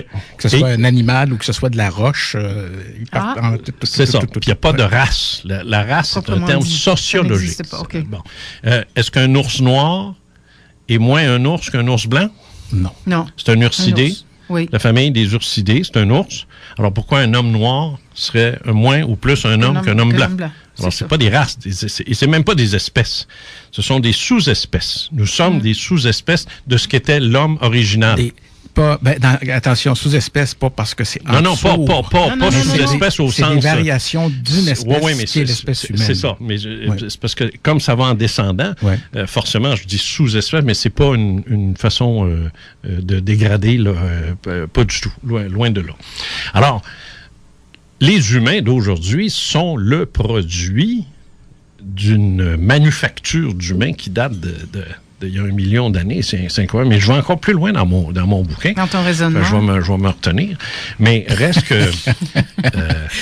puis il prend son fil d'écouteur, puis il le serre. Il y a quelque chose qui veut sortir, mais il ne veut pas vendre le punch avant la sortie de son livre. C'est normal aussi. Là, si tu veux vendre ton bouquin. Il est à la peau pareil.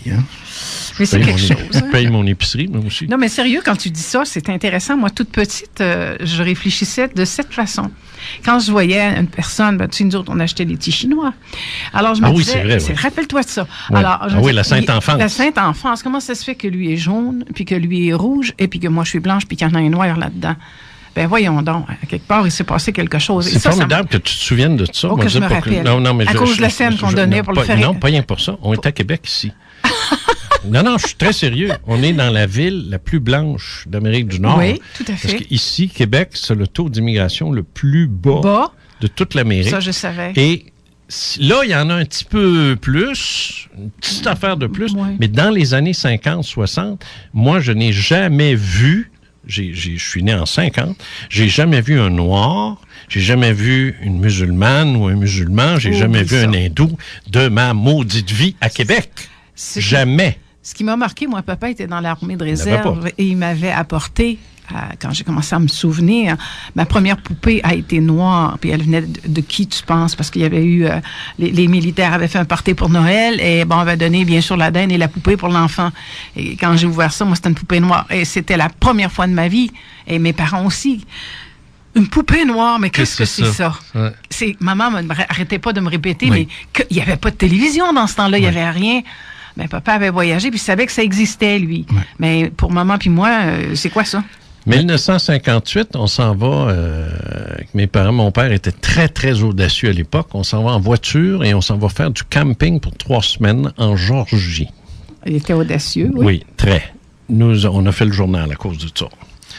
Je suis sérieux. Et c'est là-bas ou ici, le journal? Là-bas? Non, ici. Oui. Du fait qu'on partait en voiture, Anne Voisard, je me souviens du nom de la fille, Anne Voisard, qui travaillait au Soleil, était venue photographier notre équipement de camping, puis tout le kit, j'ai encore les photos de ça. Et une famille québécoise part à l'aventure. Tu sais, imagine aujourd'hui, tu sais, je veux dire, bon. Mais à l'époque, c'était quelque chose. Et quand on est arrivé au terrain de camping, que mon père avait réservé. Je ne sais pas comment est-ce qu'il fait ça, mais en tout cas, parce qu'il n'y a pas d'Internet, il n'y a rien. Puis, non, ouais, mais il faut quand même savoir. Oui. Téléphone. Oui, mais téléphone quoi, qui, c'est pas dans l'annuaire. En tout cas, il a fait ses recherches.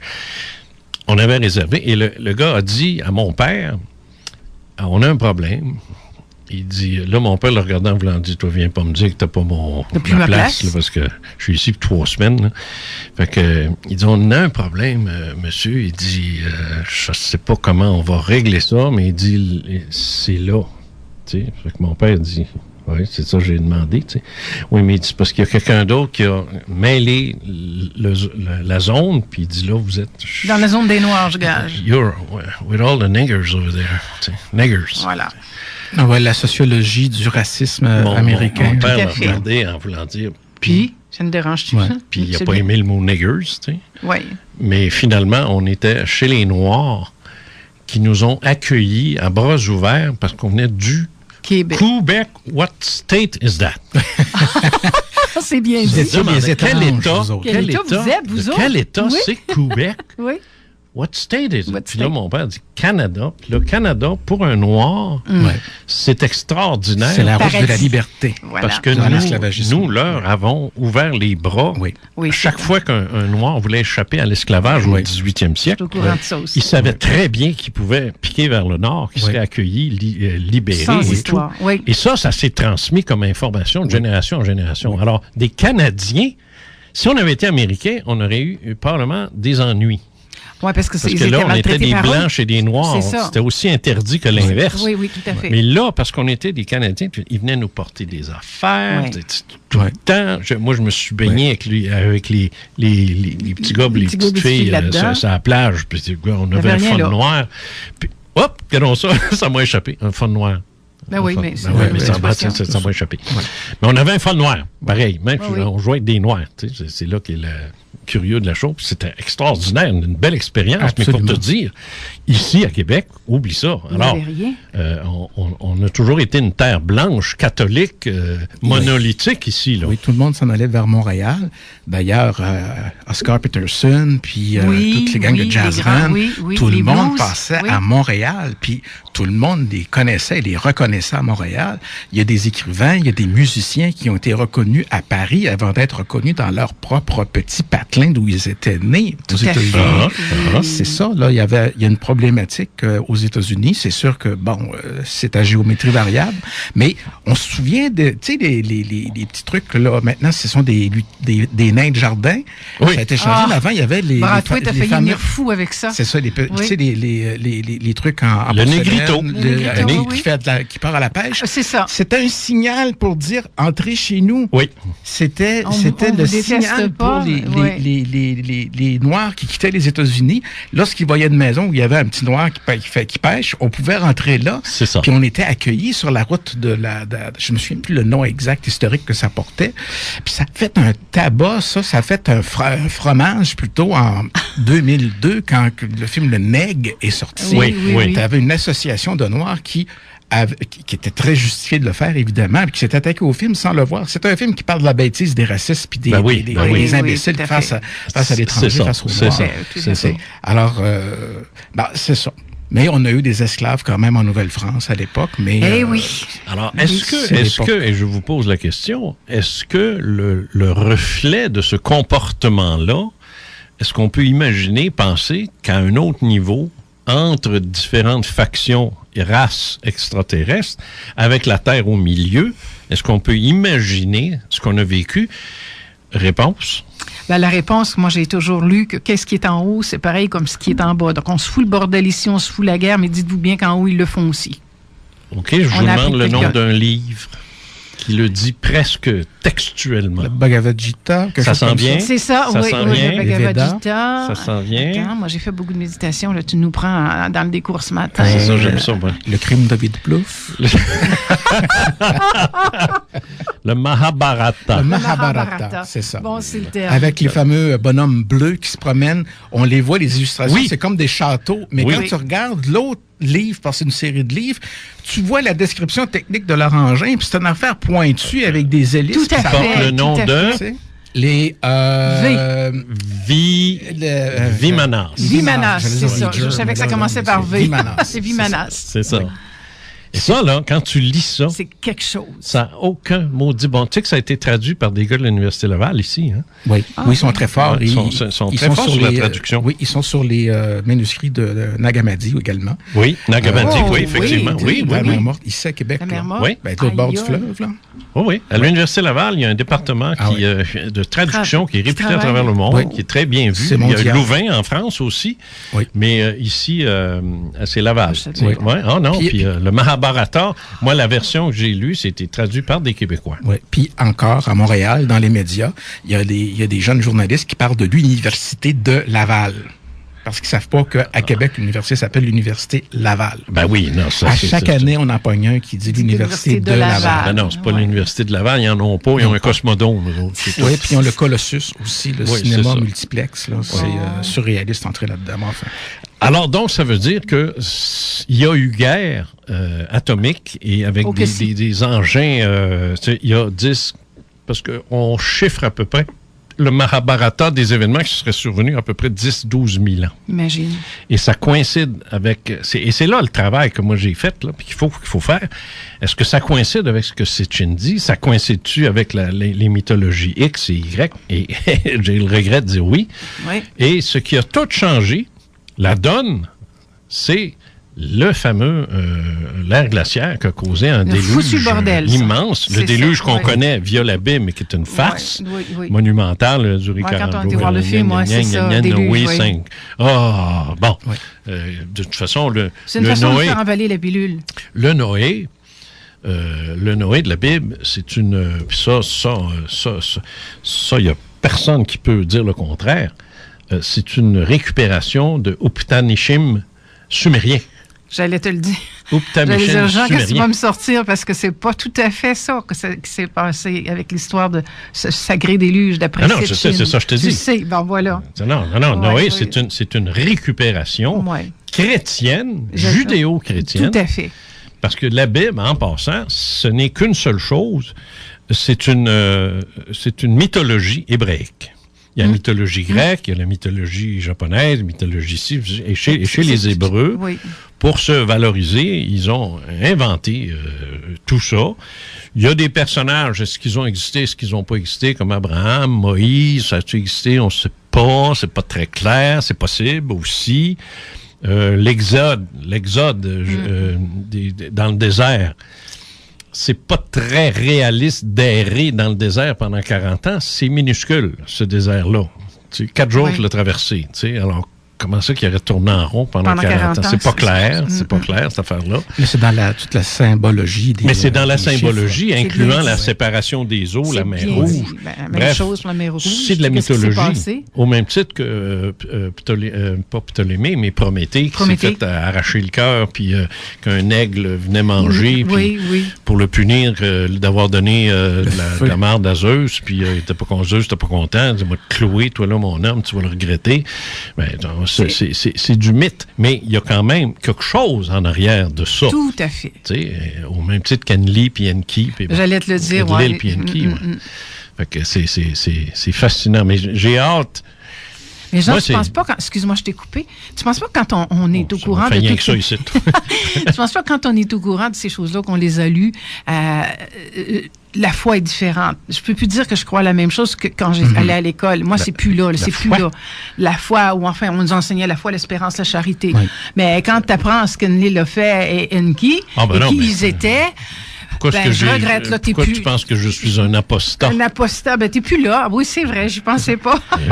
J'y pensais pas. Mais t'es plus dans ces données-là. Tu peux pas. C'est impossible, tu peux plus. Tu peux pas. Écoute, c'est ça, parce que, comme tu viens de le dire, Lise, c'est le B.A.B.A. qu'on nous apprend à l'école primaire. Puis là, on parlait de l'Université Laval qui a traduit la Bhagavad Gita, c'est bien ça? Mahabharata. Puis les rouleaux de la mer morte, ici, à Québec. Là, on est rendu à un autre niveau. On comprend. Un prêtre, un cardinal va te le dire. Que signifie la parabole de Jésus XYZ dans la Bible, dans le Nouveau Testament. Un autre va t'expliquer pourquoi ce sont ces 4 évangiles-là qui ont été retenus. C'est pour tout simplement montrer le geste de Jésus par rapport à la vie éternelle et tout ça. Les autres, c'est des rapports historiques, c'est des rapports c'est situationnel.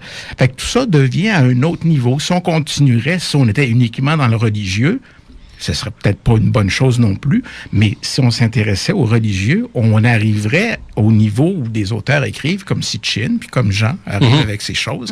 C'est ça la subtilité. Nous, on s'est arrêté devant la contemplation du divin dans une abstraction intellectuelle. Puis là, oui, on catch parce que ça nous rejoint, mais il y a beaucoup plus. Mais on s'est fait dire aussi quel Dieu, comment il lui parlait, comment s'adresser à lui, versus la prêtrise, puis versus le rituel, puis ainsi de suite, et on n'en peut finir. C'est une culture. C'est une secte. Oui, il est dans une culture précise. Oui, mais ça en est devenu une culture. L'Église catholique est une immense secte dont le siège social est au Vatican et dont le gourou est le pape. Et c'est vrai qu'il se promène en robe là. C'est devenu une culture, mais une culture qui s'effondre. Plus particulièrement ici, puis dans les pays occidentaux. Ça continue encore dans les pays d'Amérique du Sud où ils sont encore... Un peu plus fort là-dessus que nous, là. Je veux dire, une petite fille qui se fait violer, puis qu'elle se fait avorter, il n'y a pas longtemps, elle a été excommuniée. Tu ne verrais jamais ça ici, à Montréal. Il n'oserait même pas s'essayer. Il n'en parlerait même pas. Il n'en parlerait pas. C'est des plans pour se faire démolir leur église. C'est ça, il y a quelqu'un qui va sortir avec 3 bulldozers, puis là, à un moment donné, il y a quelqu'un qui dirait, regarde, là, c'est assez. Alors, tu sais, l'Église ici, c'est fini, là. C'est terminé, on en fait des condos. Tu sais, ça disparaît. Bon. Puis en Europe, partout, bon. Ce qui reste aux États-Unis, c'est la folie baptiste, là, les évangélistes qui sont à peu près aussi fous que les musulmans le sont. Pas les musulmans, mais les islamistes. Radicaux, à différencier des islamiques. Alors, mais ils sont fous. Ils sont fous braques. Il faut les entendre. Créationnistes, complètement absurdes. Oui, absolument. Ça a commencé par « on n'est jamais allé sur la Lune », si tu as remarqué. Après le créationnisme... La Terre est plate. Puis là, maintenant... Ça revient à la mode, ça. Oui, ça revient à la mode. Je connais des platistes, moi. Oui. Pas juste un, là. Je veux dire, c'est comme pas juste 2 non plus. Tu sais, il y en a qui sont rendus là.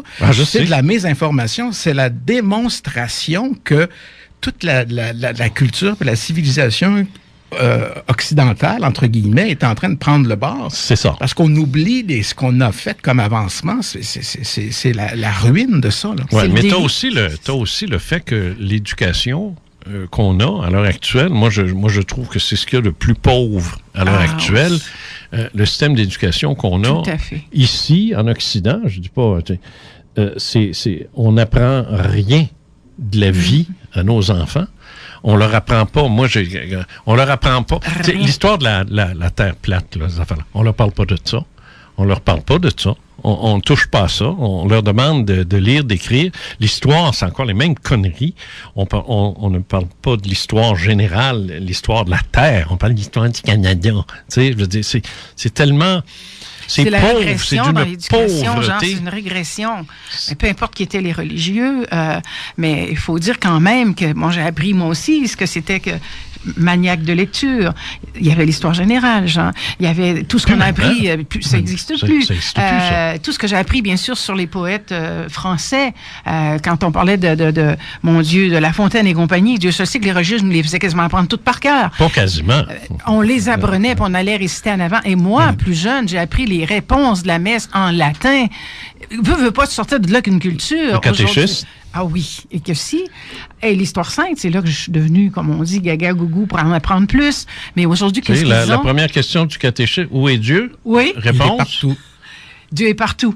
Alors, quel est le besoin de construire des églises et un ostensoir avec un tabernacle et le mettre dedans puis se mettre à genoux s'il est partout? C'est l'effet de groupe, c'est pour le rassemblement. T'as la même chose dans un concert rock, t'as la même chose dans un concert classique, t'as ça à l'Orchestre symphonique de Québec, t'as ça dans un spectacle de jazz, t'as ça entre amis autour d'une table avec de la bonne bouffe puis du bon vin. Tu crées un lien, une appartenance et une chaleur. On passe ça pour la bonne bouffe puis le bon vin, là. À l'église. Non, mais tu comprends, c'est le même principe. Non, mais c'est supposé joyeux. Oui. Oui, mais- Tu te souviens pas d'être allé à la messe, toi? Et le Seigneur est avec vous. Ben oui, mais ça, à moitié c'est mort. le fonctionnariat. Ben non, mais je veux dire, c'est utilisé épouvantable. d'une- J'ai d'une jamais vu, construction. j'ai jamais vu de réunion plus déprimante, plus triste, plus épouvantable C'est défaitiste. que la religion catholique. Déjà, j'ai été invité à aller voir du gospel. Ça c'est le fun. Ben, c'est ça. On vit là-dedans. Même les baptistes américains oui, sont... du gospel, C'est ouais. un gars qui parle en avant. C'est pas une messe, c'est un gars qui parle en avant. Il fait un discours Il fait un show. moral, Ouais. mais il fait un show en même temps. Puis le monde applaudit. Amen! Tu sais, il y a un petit côté le fun. Swing, tu sais. oui, Mais oui. nous autres, On est à moitié mort. même la Pâques, la résurrection, il devrait être content, le gars en avant. Pas en tout. Il a l'air aussi déprimé que quand il est mort. Ouais. Je veux dire, c'est épouvantable, cette Parce qu'on a espèce de... fait- c'est écrit C'est une genre, religion dans nos triste, livres qu'on lit, mourante. c'est qu'ils ont fait cette religion-là sur la mort, sur le sacrifice, sur La douleur. La douleur, exactement. La douleur. Ben, le pauvre Christ a mangé comme il est à manger. Rappelons-nous les sœurs qui disaient, Oui. les sœurs à l'époque, là, je te parle au Moyen Âge, quand elles n'avaient pas le droit de se laver les mains, comme on commençait à le dire. Oui. Tu sais, on commençait à dire aux gens, là, la peste, là, puis ces affaires-là, lavez-vous donc, gang de cochons puis de salauds. Il y a pas Ça, de- il me semble que c'est pas propre de mettre des mains C'est là qu'ils sales ont dans sorti une l'autre plaie. Janelle. Oui, tout à fait. Lavez-vous. Lavez-vous, Tu sais. oui. Ils ont commencé ça, l'hygiène. Tu sais, ça L'hygiène. commençait. Un masque sur la boule. Ils ont commencé ça. Les religieuses se sont fait interdire par l'Église de suivre ces pratiques-là, parce que la seule façon de sauver quelqu'un, c'était de prier pour son âme. Oui. Puis je niaise pas quand je dis ça. Mais la question C'est hygiénique, affreux, ça. La question hygiénique, c'était partout. Je veux dire, j'avais lu sur Versailles, le palais de Versailles, à un moment donné, puis il y a une dame qui y revient après la Révolution, elle est rendue vieille, puis c'est la première fois qu'elle remet les pieds là, puis elle dit « Ah, tout est pareil comme c'était dans mon temps. Il y a juste une chose, c'est qu'on n'a pas l'odeur de sentine. Les sentines, c'est les sentinelles, puis ça sent le yab, ça sent le peteux, ça sent le roteux, ça sent le tour de bras, puis ça sent le monde qui pisse dans le coin des murs puis qui chie à terre. Oui. Excuse-moi, c'était ça, là. Non, excuse-toi pas, fais Louis attention. XVI, Louis XV. Oui, ben oui, puis puis tout ça, même ça, à Versailles, c'était comme ça. Ça sentait ça. Puis quand ils ont rénové à la fin des années 60, début 70, ils ont tout refait les bas de mur parce que c'était pourri. Ça sentait le... Pipi. Voilà. Pipi et Geneviève. Incroyable, Oui, toi. parce que c'était comme ça. Puis on sait que Léonard de Vinci, Oui. 400 ans avant à peu près, avait inventé la toilette. Puis il s'en servait pas. Il s'en servait pas encore. Pourtant, la toilette existait 3000 ans avant.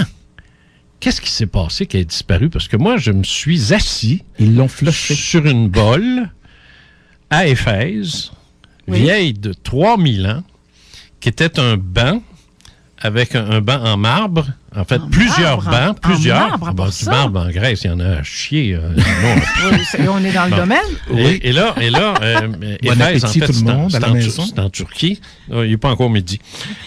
Donc, alors, c'était une immense... Il y en avait peut-être une vingtaine. Alors, une immense slab. Voyons, Genre de cherche-moi une stèle. slab. De slab, oui. C'est français, ça? Oui. Une slab de Une marbre. Et avec des trous. Et là, les gens s'assoyaient là, faisaient leur machin, qui se retrouvait dans une dalle. Puis ça s'en allait. Avec de l'eau courante. L'eau de la montagne qui descendait, passait dans ça constamment, d'une façon constante. Un siècle, Alors, qu'est-ce c'était qui de s'est l'eau passé? courante, c'est le cas de le dire. Oui. Alors, tout ce qu'il faisait, partait, S'en allait. dans un machin qu'on appelle aujourd'hui, pour les cochons, là, on appelle... Un auge. Non, pas une auge. Un puisard. Un puisard. Une fosse à purin. Une fosse à purin, c'est ça. C'est ça. Alors, c'était comme une fosse à purin, dans Une le fosse fond. septique, au Ça, fond, c'est oui. sûr que ça puait. Mais là, ils mettaient de la chaux. Oui. Comme on le fait aujourd'hui. Il y a 3000 ans. On a perdu ça. C'est même pas une technologie. C'est facile à faire. Oui. Mais ça, on a perdu ça. Le Moyen-Âge était plus reculé que l'Antiquité. Il c'est ne faut jamais épouvantable. perdre ça de vue. Là. Oui. Au niveau de la pensée aussi. C'est pas pour rien qu'ils ont appelé ça la Renaissance quand Oui, le tout à monde fait. sont venus. Le monde antique est revenu de l'avant. Oui. Parce que tout à coup, il y a des gens qui se mettaient à Par la penser, à Renaissance. réfléchir. Puis là, ils ont fait des découvertes. Ils ont redécouvert des choses. D'ailleurs, pourquoi est-ce qu'on appelle le trône le trône? Eh ben Il y voilà. a Parce deux qu'on sens. Oui, il y a le trône du roi sur lequel il trône, mais il y avait un petit trou dans le trône parce que le roi pouvait faire... Et le pape aussi. Et le pape aussi, mais ça, je pense que c'était pour aller faire le test du...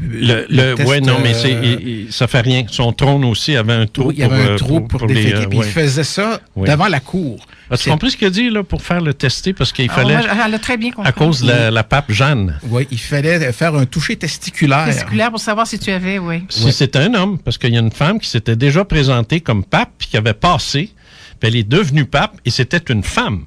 Et ça a fait un scandale, le pape Jeanne, ça a fait un scandale épouvantable. Et depuis ce temps-là, ils se sont dit, on touche, tu vas te montrer gosse, mon homme, puis si tu ne montres pas, on va aller te les palper. Alors, ils palpaient le pape pour s'assurer qu'il y avait des couilles et que c'était vraiment un gars. Palper le pape. Palper le pape. Ce serait une bonne toune. Il palpait le pape. Pour la station ici. On parle pour le pape. Je parle le pape. Je parle pour le pape. Je fais un petit rap. Le rap du palpage du pape. J'allais te dire le rap du pape. Alors, ça faisait... Non, mais c'est vrai, ça. Ce qu'il dit est vrai. Tout à fait exact. Écoute, on palpait le pape. Je vais sortir aujourd'hui encore plus grande parce que j'en ai tellement appris. Ben là, mais c'est le fun. C'est très agréable. J'en ai beaucoup appris de toi aujourd'hui. Jean, ça n'arrête pas. Non, mais là, on ne va pas savoir quand c'est le plus. Moi, c'est le fun de se pitcher des affaires de même. J'adore ça. Tant qu'on ne se piche pas du caca. Non, ben c'est ça. On n'est pas rendu. 11h45, ça se pitche-tu? Oui, ça a bien passé. Oui. Wow. OK. C'est une pause? Ben oui, mais vous avez de l'air tellement bien parti que je n'ai pas voulu vous interrompre. Fait que là, il reste combien de pauses là, dans ce show-là? Il en restait juste une. Juste une? On la met à la fin? On peut la mettre à la fin ou on peut y aller tout de suite. Fait que là, on roule jusqu'à 55.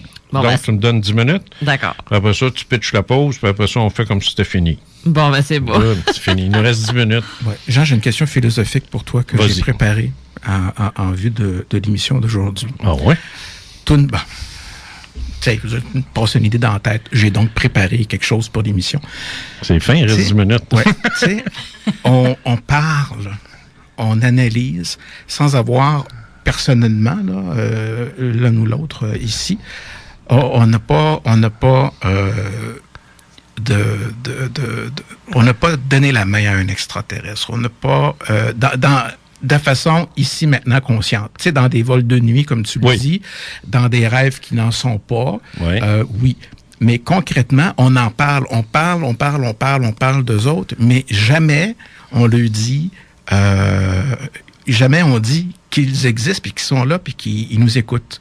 Moi, j'aimerais faire une affaire un matin. J'aimerais m'adresser à eux autres, leur dire, ce matin, ici, à Lévis, on parle de vous autres, mais vous autres, là, arrêtez de rire de nous autres, puis venez vous manifester. Je lance l'invitation. Je fais comme... Mais je suis pas d'accord. Non? Il rit pas de nous autres. OK. Il rit pas de nous autres. Moi, je dis pas je les peuvent avoir pitié. Oui, ils peuvent avoir pitié. Par bout. Mais rire de nous autres, non. Non, je pense je le perçois pas comme ça. Pas toujours drôle, dans le party au chalet, ils doivent le faire, mais... Dans leur party... Je pense pas. Pas plus qu'on rit des poissons rouges, dans le fond. Pas plus qu'on rit des gens qui sont malheureux dans notre monde, puis ainsi de suite. Je pense qu'ils sont suffisamment avancés, évolués pour comprendre qu'on est des enfants dans un jardin d'enfance, une garderie. On rit pas des petits, au contraire, on les trouve adorables. Ils nous trouvent peut-être adorables. De nous voir aller. De nous voir aller. Excuse l'expression, après nous avoir fait chuter, j'aime bien mon verbe, ici, puis on s'est débrouillé comme on a pu, parce que c'est pas un secret, on sait qu'on peut parler d'abandon ou autre chose. Je vais avoir un punch dans mon livre là-dessus. C'est la chute. Pas dire aujourd'hui. Oui. Alors, on a tombé ici, excuse l'expression, puis là, pour des raisons X, Y, Z, ils sont pas nécessairement venus à notre rescousse. Moi, je pense qu'ils ont un regard... Qu'est-ce qui donne l'impression qu'ils rient de nous autres? Pour moi, c'est un trait de personnalité chez moi, parce que quand on te regarde l'humanité, à un moment donné, il faut que tu ris. T'as pas le choix. C'est comme tu regardes des singes qui mangent le caca. Tu veux rire. Et ils ont les exemples, les gens, notre Bruno. On est dans la marde depuis une demi-heure. C'est pas drôle, ça. Non, c'est pas, j'ai des ballonnements aujourd'hui. Mon Dieu. Mais tu vois, on parle encore eux autres à la troisième personne, comme s'ils sont pas ici, mais ils sont dans nos pensées. Ils sont dans l'invisible. Ils sont dans nos concepts. Mais jamais je dis, ou tu dis, Hey, viens faire un tour. Viens pour qu'on puisse se donner la main ou viens faire un coucou. Ça aurait de la fin, toi, c'est un week-end qui te ramasse. Oui, non, mais tu sais, pas dans ce sens-là, mais viens faire un coucou. Il veut pas, hein? Fais attention, faut what you wish. Oui, mais c'est ça, ça pourrait se produire. Désirs, exactement. C'est ça, mais c'est ça, mais j'aimerais pour 10 secondes cesser de parler à la troisième personne quand on parle d'eux. Parce que tu sais qu'ils sont forts en télépathie, hein? Oui, puis parce que tu vois, à chaque fois qu'il y a un décès dans la famille, le parent, ma mère est décédée il y a un mois et quelques maintenant, et est venue me faire des coucous. Oui, ton père avait fait la même chose. C'est ça, exactement. Ouais. C'était totalement différent, mais c'était un autre sujet. C'est que je parle pas de eux à la troisième personne, je dis directement à qui m'entend, ben viens me faire un coucou, viens faire un coucou au monde qui s'intéresse à ça ici à la station. Isabelle va être folle comme la crotte. Puis, tu comprends? On le fait jamais, ça. Puis c'est pas une prière non plus là, que je fais. Non, mais c'en est une dans le sens pur du mot prière. C'est une invitation. Oui, c'est l'invitation. Je vous prie de bien vouloir... C'est ça, exactement. C'est ça. Répondre à l'invitation que je vous lance en toute amitié, en toute naïveté. Venez faire un coucou. Je demanderais pas mieux, c'est ça. Juste dire, tiens, on va aller dire bonjour. Mais dire bonjour, ça peut être plusieurs choses. Rien que le fait je trouve ça intéressant.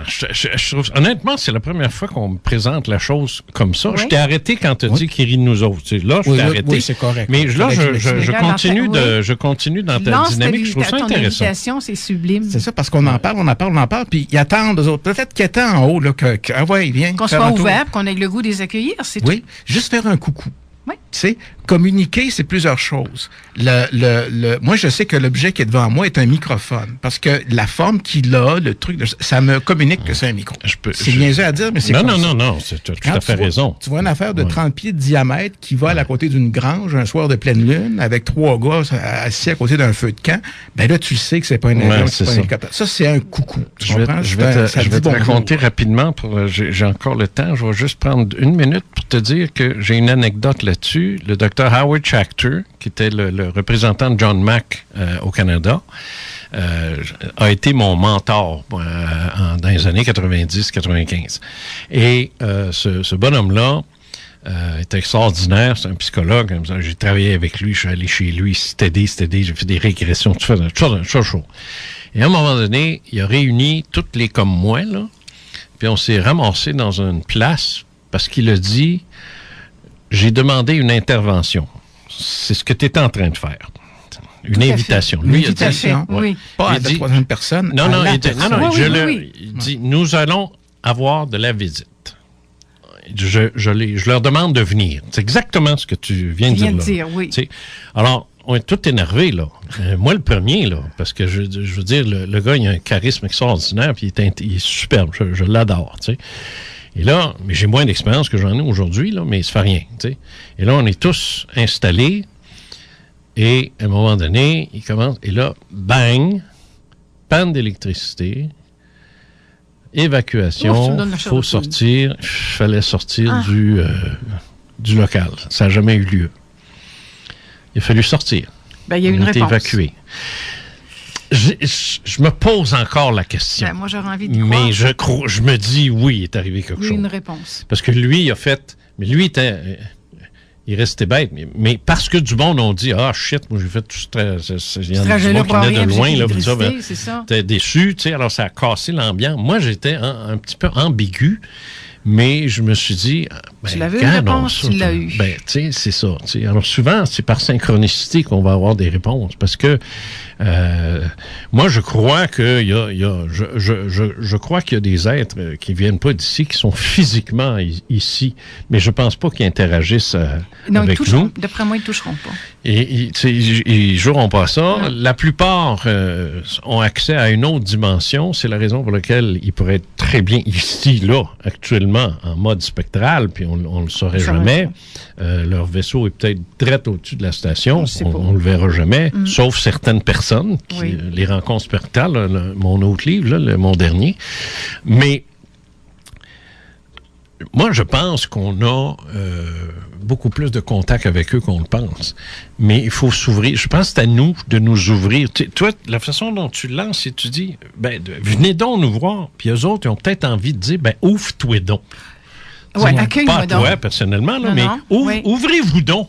Oui. Puis vous allez vous rendre compte qu'on est là, ou pas loin. Parce que moi, tu le sais, je fais pas beaucoup de différence entre un esprit et un extraterrestre. Là. Ouais, je sais. Moi, dans mes expériences de vol de nuit, moi, je me pose même plus la question. J'ai eu une expérience détestable il y a pas longtemps où j'en avais 3 petits crins qui étaient chez moi. Et puis, je regarde, t'es là, tu sais. Puis 3, puis pas haut, tu sais. Puis c'est exactement le même. Toujours en groupe de 3? Non, moi, c'est arrivé, c'est la première fois que ça arrive, à 3. Ils m'ont suivi jusqu'à la porte de la toilette, tu sais. Puis c'est là, quand je suis sorti, je n'ai eu assez, là. Parce que moi, ma femme n'aime pas ces affaires-là. Puis, alors, j'ai dit, je veux pas qu'elle se réveille. Alors, j'ai dit, OK, out. Là, j'ai fait appel à mes bodyguards. Puis bonsoir, la visite. Sacrez-moi ça dehors, là, c'est assez, là. C'était drôle, ça l'est plus. Alors, j'en frissonnais. C'était pas drôle. C'était pas drôle.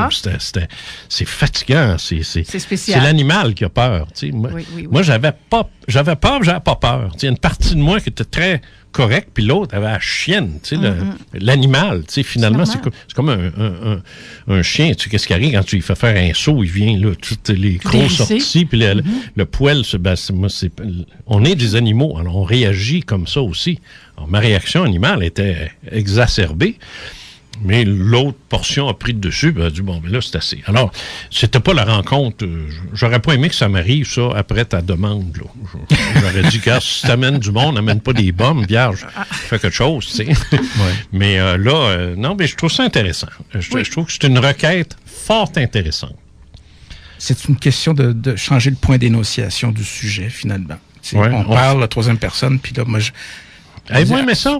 Oui. J'ai adoré. Oui. On fait ça un moment donné? Sûrement. Mais là, j'ai pas pu poser mes questions à Lise, qui a un bagage et qui a des grades. Ça veut dire qu'il y aura un prochain J'ai pas arrêté de parler. Il y aura un autre moment, si Jean le veut bien. On s'en reprend. Ben non, c'est ça que je viens de dire. Là. Ça vous tente-tu? On fait ça un moment donné? Ben oui, absolument. Moi, je veux savoir si les Rosicruciens mangent des petits bébés. Je sais du leçon en octobre. Oui, sûrement. Okay. Oui. Tu me donnes une date, puis je mets dans l'agenda pour ne pas prendre rien d'autre. C'est important pour moi que tu me dises. OK, fait qu'on en refait un autre en octobre. Je dis ça parce que là, je suis booké, moi, là, en tête, là, d'ici ce temps-là. Ou si j'ai une annulation aussi, peut-être, tu sais. Il y en a qui me font ça, là. Ah oui, moi, bouche-trou, moi, je suis parfait là-dedans. Non, ben oui, ben c'est ça. Côté plâtrier, toi, qui ressortirait. Je vous expliquerai que... Ça ferait ressortir ton côté plâtrier. Bouche-trou. Et tu pourras retourner, tu pourras retourner chez toi en sachant que les Rosicruciens ne mangent pas les bébés. C'est-tu vrai que le dernier degré, le plus haut degré de la Rose-Croix, c'est que tu rentres directement dans le degré très élevé de la franc-maçonnerie? C'est vrai, il y a des choses que je ne pourrais pas te dévoiler. Mais... je suis content qu'elle dise ça. Conspiration! C'est ça, regarde. Il y a des choses qui sont encore secrètes. C'est ça. Je fais encore partie du groupe et tant que je serai avec eux, mon honnêteté, mon intégrité. Mais c'est ça. Puis moi aussi, je suis franc-maçon, puis je ferme ma gueule, puis je répondrai pas.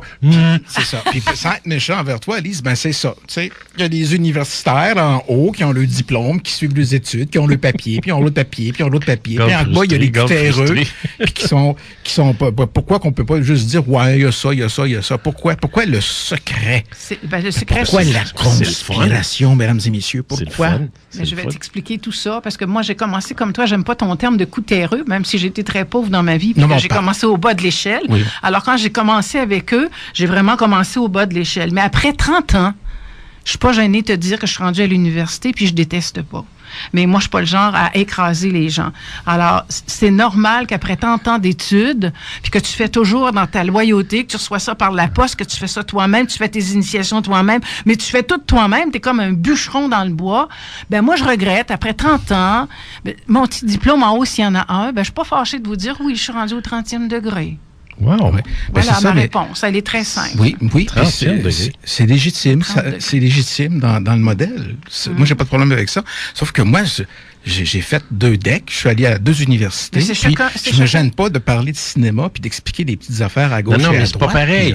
C'est pas pareil. Là, il y a une organisation qui, quand t'embarques dedans, t'acceptes la game.